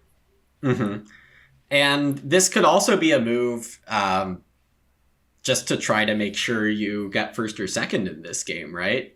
Being friendly with someone you think... I mean, mermaids are doing quite well still, in my estimation, but there's definitely reason to think they might not win, or they won't be too big of a threat if you join them now. Yeah. So, my guess right now is that Bizzle will end last. So, if I now analyze the game, I think Bizzle won't find enough ways to score so that he don't ends last.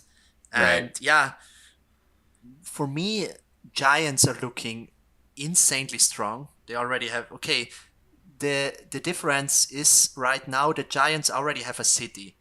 Yeah. And they are sitting on 43 points. And for example, Witches, they have no city right now and they already have 45 points. And yeah, Witches have the ability to get 5 points for every city they build. So it's another point boost over Giants. Right. So to try to, pat mermaids on the back, they'll pat you on the back. It helps you both try to get past Witches, who I do think still have, like as you say, a good amount of points banked. They do have 6 coins coming in from this cult event. It looks like 2 factions have 6, 2 factions have 4, pretty even there. As they continue to get extra coins from the game setup. Do you think Giants are going to spend extra effort to maybe get in Witch's way here in the north? So. Giants need their spades to get the hexes for their town in the west. I mean, they need 2 more spades, so 2 more spade actions on the brown, on the gray, or on the green, whatever. But they need 2 more, and we only have 2 more rounds. So they already used all their spades from the stronghold. So if they try to hit 1 more town in the south, because it could make sense. I mean, next round is Sanctuary Stronghold round, so they may build a sanctuary on this southern temple they have, and try to make another town there. And for that, they need another spade, or a spade action, or I don't know, and another bridge, of course. And that could be the problem. Giants put themselves in a situation where they actually can't take the double spade action, right? They're down to 4 power tokens. So Yeah, but there is always this possibility that you take the spade, the bonus, so the spade bonus tile and 3 more workers. that So is it could be, possible, yeah. but it is expensive, of course. I think Deep Finesse did a great job getting the Spade pass tile here. He passed for 7 points on the Dwelling pass tile. He's going to be first in round 5. He's going to be taking the coin's power action, which he has enough power for already by burning down to 4, and has that Spade. I think Deep Finesse's position is still quite good, especially if Halai doesn't mess with him. Yeah, I don't think they are quiet good. I think they are really good right now. I mean, they have a super economy. If you look right now, they have 2 workers and 6 coins. They get 8 more workers for next round, and they get the 7 coin action and the 2 coins from the bonus tile. And So the they cult are, event, yeah. yeah, they are sitting on, I don't know, 10 workers and 21 around. coins Yeah, that's after crazy. the power action, yeah. That's insane. I mean, they can build both big buildings if they want. And If they it's probably necessary. will. Yeah. I would say they probably do. Yeah, And then this is the time where we wanted to talk about how many digs witches need, right? right. They need, what is that, 2 in a bridge for this northern town, 1 for the southern town, southeastern town, and none for the southern town, so they don't need to advance dig.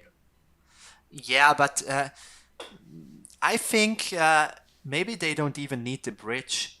If they get the black hex in the north and then the blue one, okay. I guess that giants will join them earlier or later on this red hex. I'm not so sure. They would need to take the yellow first, and that's a bit of a commitment if they need to carve out another town somewhere else. I don't think so. I think that it's hard for giants to force 3 towns. Maybe they just go for 2 towns, but it's a free red hex there up in the corner. So earlier or later, giants will build there just to have 1 more structure at the end of the game. Okay, that's fair. Yeah. And so witches would have a neighbor there. Right, and in terms of costs, a dig is pretty much equal to a bridge in many ways. So not needing the bridge tempo is valuable. Yeah. And I also think that witches will go for fire too. So if they are able to build 2 cheap trading posts there in the north, it's enough for the city. True. And if they take fire too, they probably don't need 2 neighbors in the north. They can just put their stronghold on True. in the north. Yeah, because plenty of space to work with in the southeast there. Oh, now the question is, will witches burn down to 5? 4 power tokens. No, 3. They need to burn 3. They have 7. Yeah. So they are on 4. So that's okay, I guess. That's my reaction too. It's okay, I guess. I mean, the 7 coins is so valuable. I think Deep Finesse will probably end up doing that. And if he does, I mean, that's more reason to go for a dig advance. I think that's maybe. The thing is, what I want to mention on this point is, I have to say, I personally skip very, very often big building events in round 4 and 5, because if you skip them, it's much easier for you to win network at the end of the day. But if you build the big buildings, you often are short of 1 structure at the end, and that can be a difference of 9 points or 9 points, or even more if you count the difference to another player who gets these 9 points and you lose them. So I end up really often to just skip these events. But in Deep Finesse situation right now, I would just build the Sanctuary and skip the Stronghold. And try to carve out the hexes for his town. Okay. We should mention that Deep Finesse did not take the 7 coins. And neither did Bowser. The 7 coins go to Halai. Oh. for some reason, every time the 7 coins end by Halai. It's magic. It's just magic. magic. Yeah. No way. Yeah, he would be very happy right now. That's incredibly surprising to me that both Deep Finesse and Bowser would pass on it. So I guess Deep Finesse probably thinks that he's already the only one who can take the double dig action. Might as well take advantage of that. Yeah, that makes sense. I can't think of any other reason. That makes sense. So, but what does Deep Finesse did? I didn't see it. I didn't either. So something I'm starting to see is that Bizzle still has taken a third scoring favor. He hasn't gotten the points from advancing digging yet, and he still has a town to get, and the dwelling round is round 6. How many workers can Bizzle have for round 6, and will it be enough to make a meaningful connection or try to get connection in the south? Is that even possible? It's still technically possible, right? But does it even have a chance? It's technically possible, but I mean, if he wants to do that, I think he also needs to upgrade ship at least one time if he's also able to grab the green in the south. That's true. So, and even then, let's say he's doing that, and he's able to grab 4 hexes in the south and connects with ship 2. At the end of the day, he only has 11 structures. That's true, and there's no way he's going to have enough workers. Yeah, so that makes no sense. Okay. So I think with this Air 1 pick he made, he just wants to maximize his points as good as possible. So Bowser's the one who ends up with the 2 key town. He does take Fire 2 on his Sanctuary. Is that instead of Air 1? No, he already has Air 1. So this still looks pretty good for mermaids. Now, especially with giants as their neighbor, they do seem to have 3 towns pretty much locked up, I would say. Plenty of economy still. I'm actually starting to sour a bit on Halai's game unless he finds a lot of points this round. Yeah, and what we missed before, so Bowser Hacks skipped the 7 coins because he took the bridge and secured like this his town in the south. Oh, okay. I mean, that's definitely valuable, as we've talked about already. Yeah, that is 100% valuable. So, yeah, Deep Finesse still has 2 or 3 towns coming in. Bowser's got a good chance at network points, good chance at 3 towns. Still some leech when I think Bowser secured now his 3 towns because it's easy for him to go for other 2 towns now. Mm-hmm. So Deep Finesse does take the double dig action. He locks down that black hex in the north. Definitely important to make sure he gets closer to those 3 towns. Yeah, and he's still also not completely guaranteed. Yeah, he's sitting on the spade, so he can take the blue this round. Mm-hmm. Or even the gray in the south, I don't know. I think maybe it's better to take... It depends. If he wants to build 1 more dwelling this round, he needs to take the south one. I'm pretty sure it won't end up mattering, but at the same time, a wrong choice could be a big issue. Yeah, that are the small things which can change at the end the outcome. So you have to care about these small things. Right. So who do you think gets the bridge in round 6? I guess is a question we don't have to answer quite yet. It's going to depend on the pass order, depends on how important 7 coins are. Yeah, I'm just watching at this point. I don't know how much I can analyze for now. Some big decisions happening. Yeah, the good thing for Halai is that he gets at the end of this round 6. He's on step 6 on fire, so he gets 3 more workers from this track. And yeah, he's sitting on a ton of coins right now.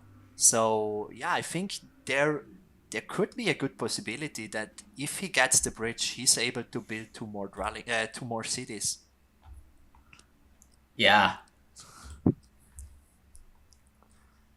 And yeah, we see that he has a very good economy. So, but let's focus more on Bowser Hack's game. Sure. What are his next steps this round?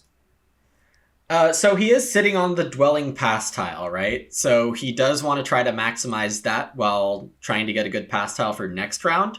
Right now he's sitting behind witches, which means he's not guaranteed a points pass tile for the last round, which means he could try to prioritize the 7 coins action. I think he's already got the 2 key town. The cults are being fought pretty tightly now, actually quite tightly.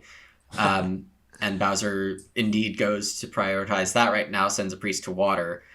I think my natural inclination would be trying to do something like take the single key cult town as witches this round. Or, sorry, as mermaids this round. I think the single key towns are already taken from witches. Oh, they sure are. They sure are. From witches and from halflings. Okay. My bad.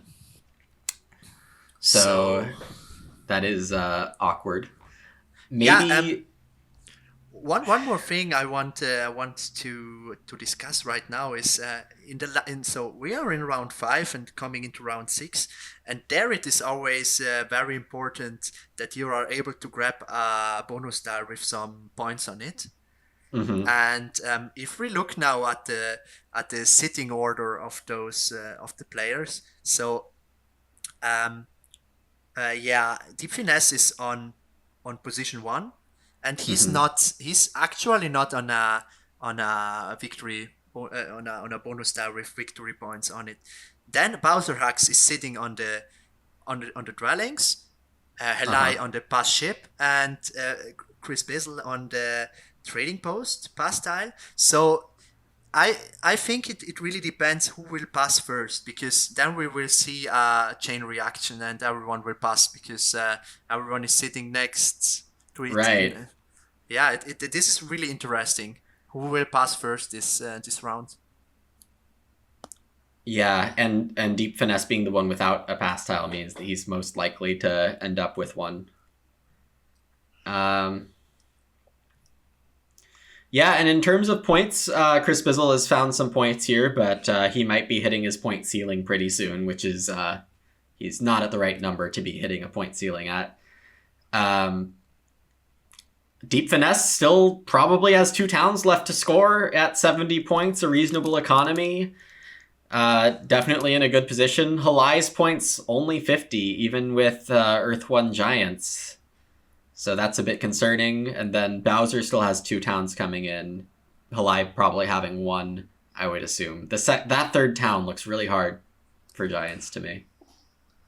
Yeah, it depends a lot if he gets the bridge or not, or if he even wants the bridge or not. I'm still not sure if I'm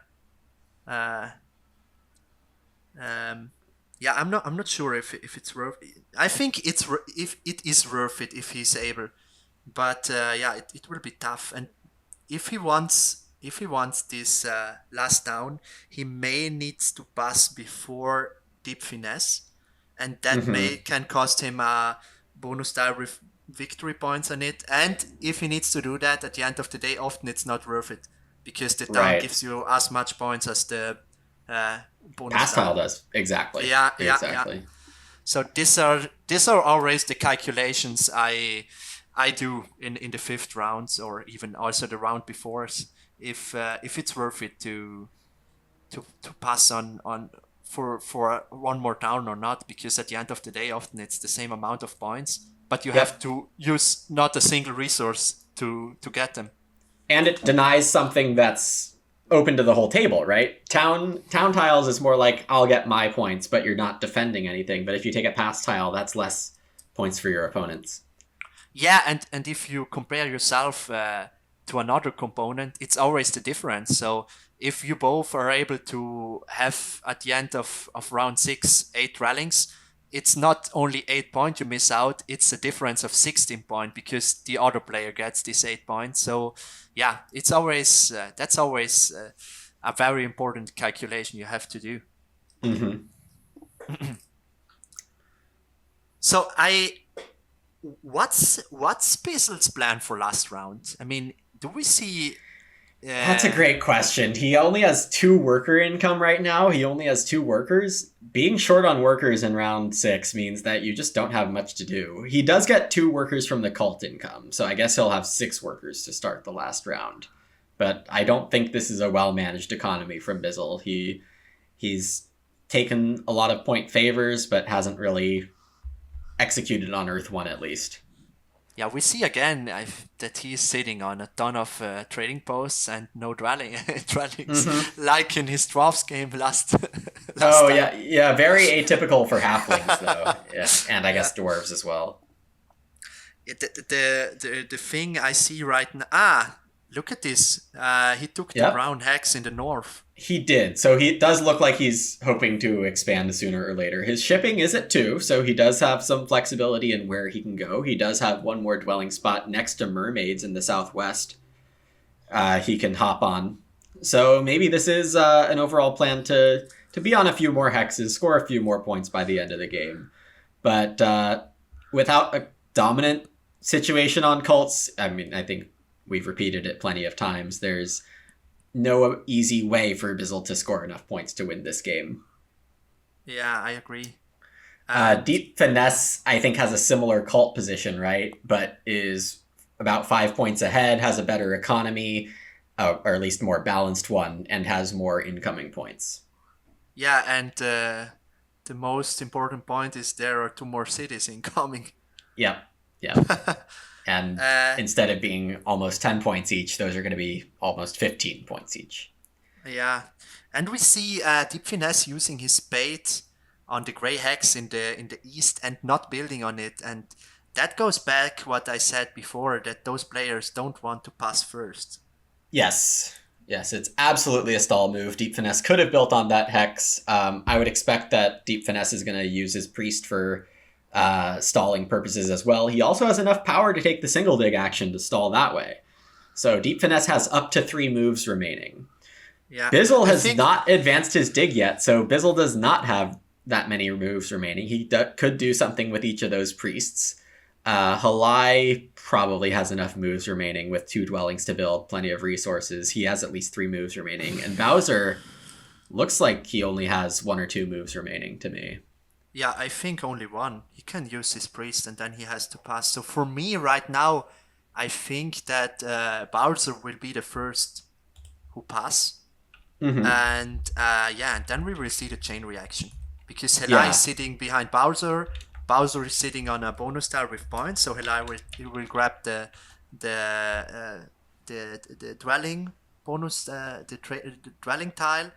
Oh, Helai's passing first. Oh, whoa, interesting. That. I really didn't expect that. I think because he's going for the bridge. Yeah, it has to be. Halai with big dreams to score in this last round, and he might need it. Oh, that was interesting. I don't know if it would have been the same if he just takes the bonus die from Bowser. Mm-hmm. Yeah, because he's sitting right after, right? Yeah. That's really interesting. I think Deep Finesse has enough to build his cities, or he gets the bridge, or he can take this blue hex. Right. And I think he's also able to go for an expensive trading post. That's not that big of a problem. He already has fire too, so... Mm-hmm. We see Bizzle make the necessary conversions to not overproduce priests, and he immediately jumps on that ship scoring tile, and we have to expect Deep Finesse's passing for the trading posts, right? Leaving Bowser in the dust. Yeah. And yeah, that was the chain reaction I was talking about. Yeah, so there's the chain. We would have to expect that this happens. It would be pretty wild for Deep Finesse to be okay passing for something else. Though I guess Deep Finesse is getting a pass tile either way, so maybe he's thinking, do I need to block Bowser out of getting 6 or 8 points? And I'm not completely sure about that math. On the other hand, what else can Deep Finesse do right now? Right now, Bowser is sitting on 66 points, but he already has 2 cities. Right. Um, yeah, his court situation is quite good, and I also think he has a good chance to compete network. But yeah, he has only 66 points. Yeah, That's so if Deep Finesse can find something valuable to do with this action, then I think there's a good case for actually doing something valuable. And that's surely what Deep Finesse is evaluating right now. We see him with his one hand on his head or behind his chair, giving it a nice think. Yeah, Deep Finesse could be best off securing hexes or getting another cult step on water, priest to water, but it indeed does decide that none of those are valuable enough to give Bowser free points. yeah, and if you look at the situation right now, uh, who do you think will win this game? I think witches have the highest point ceiling. They're already in the lead. I think it's witches are going to have enough resources to win this game. I think. Let's see. So we think Kalai is going to do a bridge first action, right? And then Bizzle is getting enough power to take the 7 coins action, though he has plenty of coins and might take the workers action. I think there's a good chance Deep Finesse ends up with the coins here. And if Deep Finesse gets the 7 coins, I think we can put a nice bow on this one and award Deep Finesse, if not first, at least a spot in the finals of this tournament. Yeah, yeah, but then it comes back to also the second goes on. And so I also think that Deep Finesse is in a perfect spot right now to win this game. I don't see that someone else will have more points than he will have at the end. But I think there is still a big race for the second place here. Yeah, I mean, is Bizzle still possibly getting second place here? He's going to pass for well over 10 points at the end of round 6. And if he can get enough workers to maybe mess with giants or mermaids, then he might have a chance at doing something. Yeah, I mean, his court situation is okay. It's always sad if you are on step 4 in some court and get any points out of it. And in business, step 4 in fire. But he's first right now in air and he's second in water. Right. Yeah. And the important thing is if we upgrade ship one more time, he gets 9 points plus 4 from exactly. It's 13 points. What's a decent amount of points? I think if I'm Bizzle, I want to be passing on somewhere around 110, or probably 115 or 120 after the bonuses are scored, before the cults and network are scored. That's still 30 points away. So I don't see a way he can naturally get 30 points this round. So it still looks a bit low to me. I mean, if he upgrades ship now one more time, and he still has 7 workers available, and with ship 3, he is able to reach some brown hexes. So every dwelling he builds this round is it's worth 4 points. So the question is, how many dwellings is he able to build? If he's able he has to build 2 free hexes right now, or I guess he needs a 3rd ship for the northern free brown, and then he has 2 hexes for 1 dig in the northwest corner. Yeah, and he locks up 1 more. So I think he's able to build 4 more dwellings if he goes for 1 hard dig. Okay. The question is it better to upgrade dig? Because he does have digging upgrades he needs to do. Yeah, so he does need a few more workers, but I guess with 2 dig upgrades, a ship upgrade, and 4 dwellings, I mean, that's the 30 points I was asking for. So if he can find the resources for all that, I think then, he has a chance at second. Yeah. Though I'm not going to calculate the exact numbers on the workers, though it feels inherently like he doesn't have enough workers for that. And just to point it out, we never calculate. Oh, no, we would not dare do any math on the stream. Not at all. Yeah, that's really important. Yeah. Thanks for making that very clear, Ginooo. So Halai builds a temple here. Is that for Fire 2? Yes, indeed it Yeah. is for Fire 2. He's still going for those 2 more towns. We see Deep Finesse is only on 2 coins remaining, which is not quite what I expected, but that's what we get for not calculating. Yeah. Can probably just take a coin town here to make sure that the 3rd town goes off all right. He does probably want to advance ship a couple more times. Halflings are not in the network race. Mermaids look a bit short on resources to compete on first place network between Giants and Witches. So I think if I had to guess, Giants and Witches are going to hit top 2 network positions. Yeah, I agree with that. Yeah. So I missed that, but I guess Bizzle took the 7 coin action, right? He did, yeah. Okay.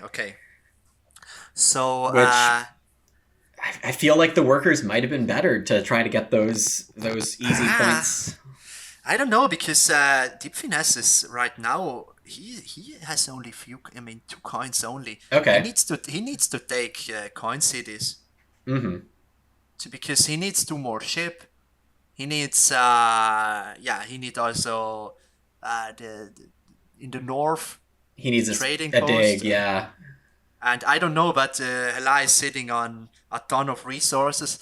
I think if he will build in the right upper corner, he will do that with his with his very last move. Right. So I think Deep Finesse can't stall out that long, and so he has to build an expensive trading post there. Mm-hmm. Yeah, it's not that easy for Deep Finesse, and I think right now he's doing the math for that.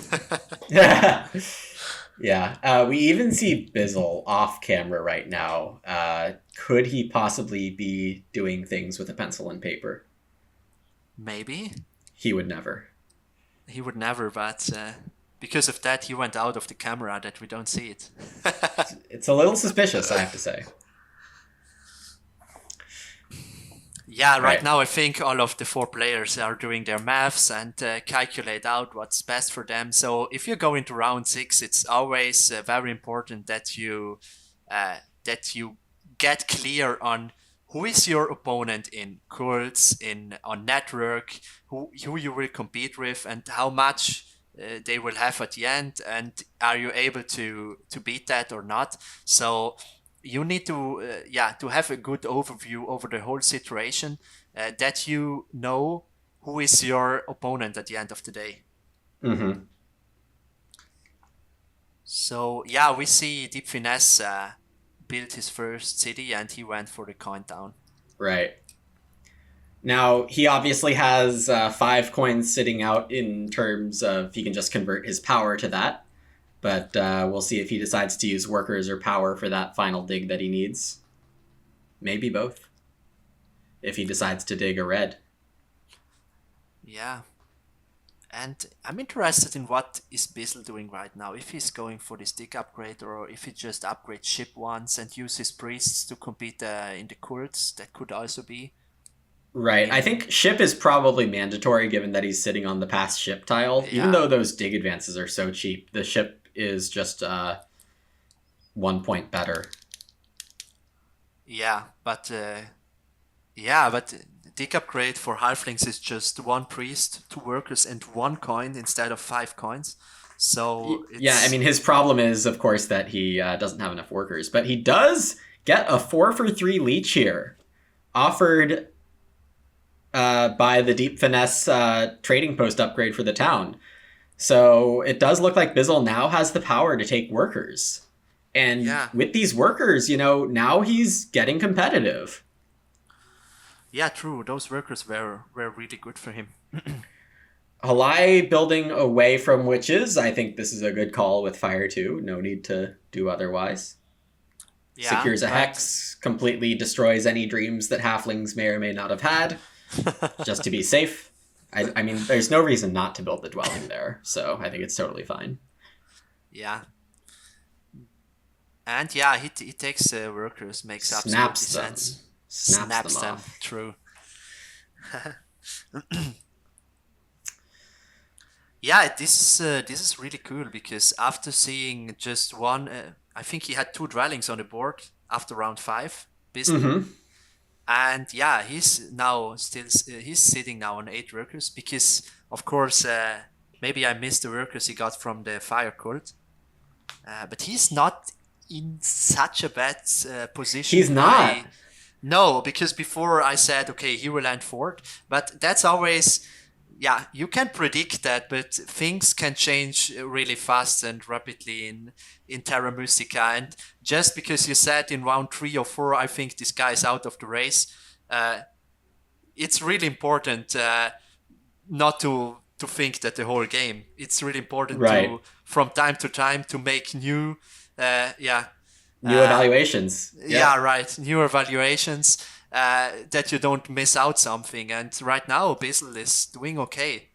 Right. And it's funny because you and I have talked privately. We both come from the Catan world, and in that game, you have to constantly be watching who's trying to sneak something in. So an equivalent situation in Terra Mystica is this. Oh yeah, Bizzle. It's round three. Bizzle has no chance at connection. His towns aren't scoring him enough. There's no chance he wins. And then here we are in round six. He has enough stuff to possibly get second. So yeah, just you're right. Never lose sight of what other players are up to. Yeah. And yeah, the big downside for Halai now is that he's not passing for any points with the bonus tiles. Mm-hmm. Uh, yeah, first of all that, and second one is that he gets no points from the trading posts. But I think uh, he has a really good chance to win network, right? Yeah, I mean, witches need pretty much all their resources to finish up this town and maybe get the ship advances they need, but that means they can't build all their structures. So yeah, Yeah, giants do look like they have a good chance at network. Mermaids don't have enough resources to build all their structures either, especially after they take the 11-point town.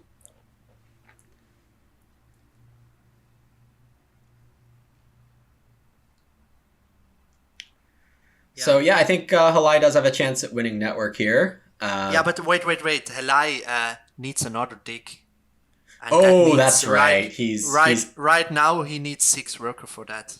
right, and then yeah, that does seriously impact the amount of stuff he can do at the end here. And then all his resources are gone. Yep. I don't know what he's thinking right now, but do you think we see a dig upgrade from Giants? If he needs the two workers, or if he spends two workers on the dig upgrade, he saves them right back when he double digs something. So it really is, can he afford the 5 coins and a priest? Is the math that Yeah, he would need to do. I feel like 10 coins isn't quite enough, but I could be wrong. He could probably do better saving those coins to build the last couple dwellings to get his network a bit bigger. yeah. It was really interesting also to see that the highest victory point down Helai was able to grab was the 7 points and 2 workers because every other town was already Oh, taken. wow. Yeah, and that's Priest another towns were thing that taken. can happen. Yeah, ooh, and now he loses a red hex because Deep Finesse had enough for the double spade. I didn't see that. I actually think that red hex is kind of inconsequential. If we look at giants wanting to double dig for one hex, build a trading post, and then uh, still has two natural reds just open there, one on the south row, one on the north row. So I think that red hex was actually unnecessary. I don't know because he has enough resources to build. Ah no, wait. Uh, yeah, you're true. Okay, cool. Yeah, so it does look like giants will get to 14 network off of that. Witches are currently at 10, but could connect to get 13 and maybe have an open hex, so they probably get close to tying. We see Halai lock up one of those reds because Halai doesn't care which hex he ends up making a town with in the west. Yeah. And Deep Finesse went for another coin city. That makes a lot of sense because he needs to upgrade ship 2 more times. Right. Though he's looking quite good, even though he took low point towns. He's at 108 right now. Nobody's within 15 of him. Yeah, I mean, for him, these cities are worth 5 more points, so it's totally okay. Yep. Because connecting is much more important here. Yeah, I feel pretty safe saying Deep Finesse is going to advance to the final. It's this last seat that gets to the final, which is going to be quite an interesting battle here at the end. Yeah, I think so too. So Bowser Hacks is nearly out of resources right now. Mm-hmm. Yeah, it looks like Bowser didn't get enough stuff here. And that means that Halai took just long enough to mess with Bowser in the West, because I think most people would probably agree that if Halai is in the West faster, Bowser has a much better game. So the timing of Halai's map, I guess, building has been important. Yeah, it was really really precise. Because he waited as long as Bowser Hacks that Bowser Hacks built one expensive trading post, and then he said, okay, he wasted a lot of resources, now I can join him. Yep. Absolutely. Deep Finesse finishes up advancing ship here, doesn't have too many resources left, and actually doesn't have a dwelling remaining on his board, so this is probably where Deep Finesse ends. Sends a priest to the cult somewhere and will pass, I would assume. Yeah, and Deep Finesse right now has 13 structures. Yeah, Bowser Hacks, I don't know if he's able to build one more dwelling. Right now I don't see it. I think he's short of one coin. Because if he, let's say, if he converts his 2 priests to worker... Yeah, he will need 1 leech to make a dwelling anywhere, and hard dig. So I don't know if it's just better that he sends his priests to the courts. Yeah, there's still plenty of tightness in these cults. I don't know who has extra resources to take a temple with a cult, like a high cult favor, but that could be a strong move for someone at the end of this game. Yeah. I have to say I'm really impressed by Bizzle, because I already told him that before, because when we already played some games in the arena like that, and he always is able to find really good ways to score. So even if he sometimes makes moves that don't look good at the first, if you first look at it, at the end of the day, often they end up being really good. And he always finds good ways to score at the end of the day. And the same thing it was in this game. I mean, he didn't upgrade his digs until last round, and we see he already upgraded the dig 1 time, so he will do it 1 more time, and then he's able to build 2 more dwellings. That's 8 more points, plus 6 from the dig upgrade, plus 9, plus 13 from passing. I mean, he has a lot of points. He did a good job at the end of the day. Right. And I don't know, the Catan past in me wants to say that part of that's actually by lying low at the beginning and looking like he's in a bad spot. Yeah. But in the end, it's probably not that.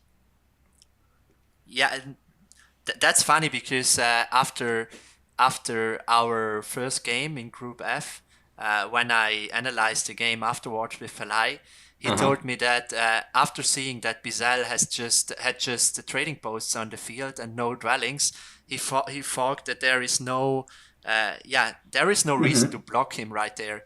And that was one big reason why Bizel at the end of the day was able to connect, because he did that move and it didn't Everybody seem wrote him strong. off. Yeah. Yeah, and so that's really cool, that sometimes also if you make moves that maybe are not the best, at the end of the day they can help you to win somewhere else.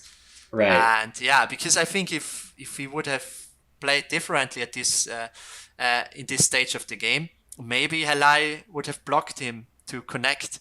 And yeah, it's we see it here again. That he was cut off from network, but at the end of the day, he found good ways to score.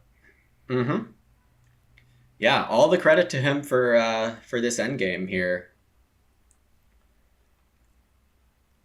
All right, so we see Deep Finesse is about to make his final decision, I would think. Doesn't have the leech to build a trading post. So this priest goes to some cult, we would have to assume. Yeah. The question is, I don't think... Yeah.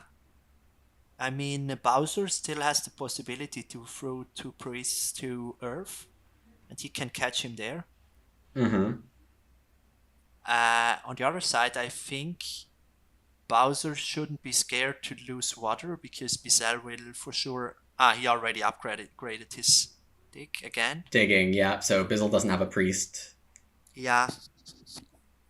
And yeah, it seems that Helai won't attack any cult right now. Mm-hmm. But Helai will have 14 structures at the end of the game, and I think that's enough to win the network. That is going to be enough to win the network. So Halai will have his town scoring. He'll have his 18 points for network. He has okay cult points, not amazing, but not terrible either, as Giants sometimes end up with terrible cult points, but not this game. Yeah, right now he has 10 points in the courts. Right, and anytime Giants get to double digits, that's already exceeding expectations, right? That's true. The big issue I see for Halai is that he don't passes 4 points from a bonus style. That's his big issue right now. Mm-hmm. And yeah, if I just overlook it, I think Bizzle will be ahead of him at the end of the game. Yeah. But of course, I won't make any math. Right, that's completely your gut instinct. 100% your gut instinct. Yeah. So, I mean, we're kind of out of exciting things happening here besides the final scoring. Everybody's resources are more or less spoken for. Deep Finesse sent his priest to Earth to try to guarantee those 8 points, and I think that's reasonable. Nothing was likely to be too much of a difference there. Bowser choosing to send his priest to Fire also looks pretty reasonable. Bowser will have 1 more priest to send somewhere. Probably Fire again. Maybe Water, depending on what halflings... No, halflings are out of priest. We've talked about this. Yeah, and I think Deep Finesse will pass in his next move. I think he has nothing more to do. I think so too. Yeah, he will pass for 6 points from the trading post pass tile. And yeah, end his round 6 with 121 points. That's a lot of points before the end scorings are incoming. Mm-hmm. So now we see the nice hard dig, 6 workers. Did you see fly away the resources over the map? Yeah, you see it every time with Giants. Wait.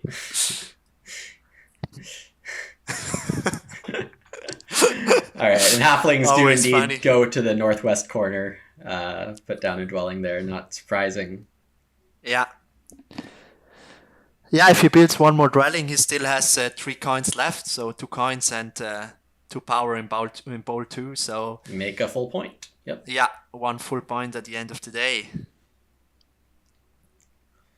Deep Finesse does pass here, ends on 121 after the bonus tiles are scored. He'll get network points, he'll get cult points. This does seem like a nicely wrapped game from Deep Finesse.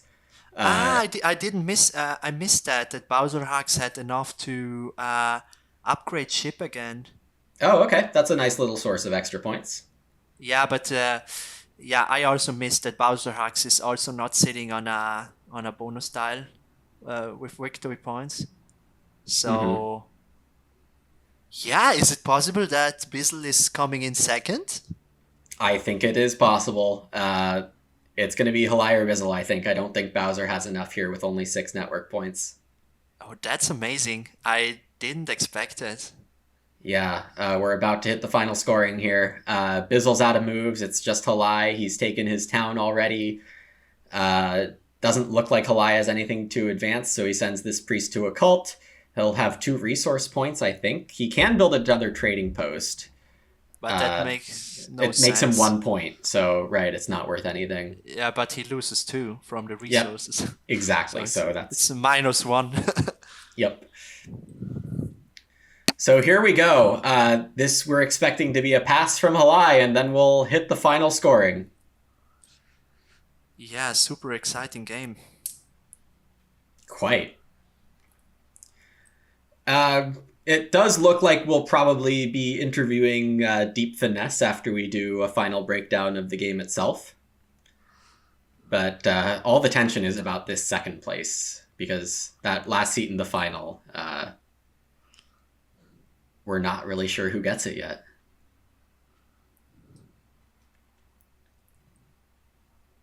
So, court points are incoming. Yep.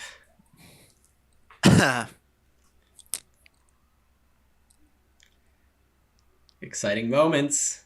I have to say, it is way more fun not doing the math and being like, what's happening? What's happening? Who's gonna get it? Yeah, that's true. All right, there's the final cult scoring. Here comes the network points. Halai gets up to 128, and that's not enough to catch Bizzle. Yeah, and wow. Bizzle did a great job at the end. Amazing. Yeah. This is a great lesson for everyone watching this game. Don't give up halfway through if it looks like your game plan is dead. Keep finding ways to score those points.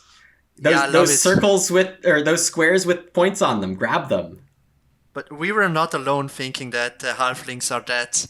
Also, Rainier wrote in the chat that he thought that halflings were dead at a certain point. And yeah. Big congrats to Deep Finesse. Amazingly played.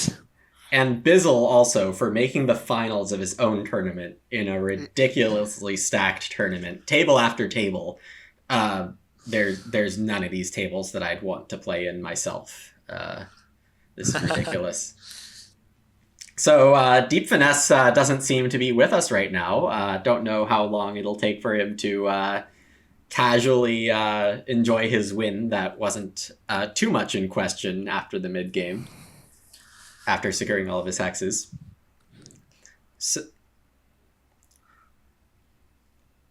So we'll have to say this was a very nice job by Deep Finesse, having like a very safe, calm Witches win. And this is pretty much the situation you want to find yourself in if you're playing Witches with I guess one color neighbor.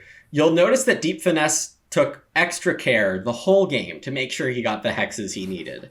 And that, as Witches, is your biggest priority because it gets you those town spots. And as we said over and over, towns are your way of scoring extra points. So if you have good map placement, then you're pretty much guaranteed your town spots and your scoring. Do you have anything to add to the overall game from Witch's perspective, Ginooo? Yeah, I think at the end of the day, if you're able to hit pretty well the track and are able to make 3 cities at the end of the game, normally you have a good game. If you just don't lose yourself, just using everything to make cities in an inefficient way, but you are able to hit some bonus dice and you're able to hit the track. You don't even need to hit the track perfectly, but good, or at least quite good. At the end of the day, if you're able to make these 3 cities, maybe win 1 cult and compete network second or something, you always have a good game with Witches. And Deep Finesse showed us this today. He had 3 cities, he had 1 cult, he was second in network, and yeah, that was enough to hit 148 points and win the game at the end of the day. Right. And we kind of saw this coming a little in the auction. We had hints that Deep Finesse got a good deal with Witches, but it's really nice to see that whole thing pan out. We'll see what Deep Finesse has to say about it. It'll be very interesting to see what he thought about his plan overall. We'll definitely ask him about that. And we'll see if we can identify some key moves that he found interesting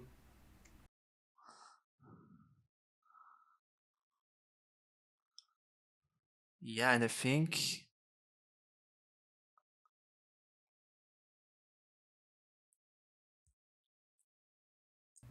Also, another reminder that even though generally economic towns, such as the 6 coin town, would be really better off in early games, it can still do plenty of work in the late game. You really do want to do the math, even though we were not doing it for you.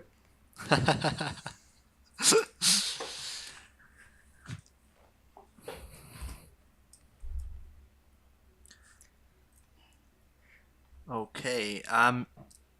Yeah, again, I was really impressed by Bisal's game. I mean, it was amazing that he was able to get out a second place here, because after seeing his third round, or yeah, I think it was third round, I was thinking, okay, his game is over right now. Mm-hmm. His connection was cut off, and yeah, he had not that many points and not upgraded digging and anything. But at the end of the day, he scored the track really well, and yeah, that with all that, he was able to get second at the end, and yeah, was a nice play by him. Right. And we do now have Deep Finesse here. So welcome, Deep Finesse. Thanks for joining us. Hi. Yeah, congratulations on your win. How does it feel to make the Fire to Open finals? Feels exciting. Ready to play some more next week. Yeah, cool. I guess we'll start with this. What was your plan with witches once you got them in the auction? And did the game kind of go how you expected based on that early moment?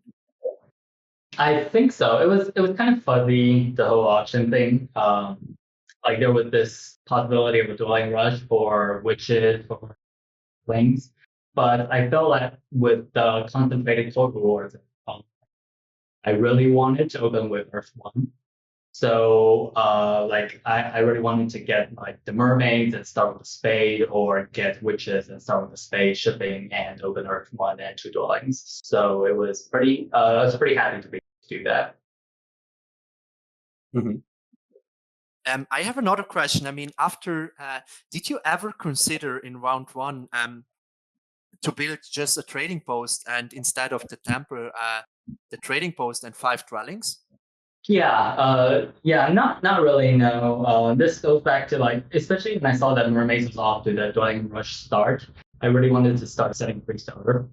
So I still went with the temple and just go to dwellings in round one. And indeed, that Priest to Earth ended up being quite valuable. So I think you did get the payoff that you needed. I guess one other thing that we noticed throughout most of your game is that you took plenty of time to secure your hexes that were under threat. So stuff like the Eastern Blue, which halflings might have double dug at some point, you made sure to get on that fast. How do you generally approach those situations when you have hexes at risk? I guess it's sort of a domino effect in this game for me. It all started with Giant Thing. I had a feeling they would do that, and I went for it because I think like he correctly assessed that thinking that blue would force me to spend my spade that round elsewhere, and that would allow him to grab the reds. I would be able to take the reds instead. So like after that happened, I feel like I was under the more pressure to carve out my town spaces, especially as I was sort of wavering between 2 towns and 3 towns.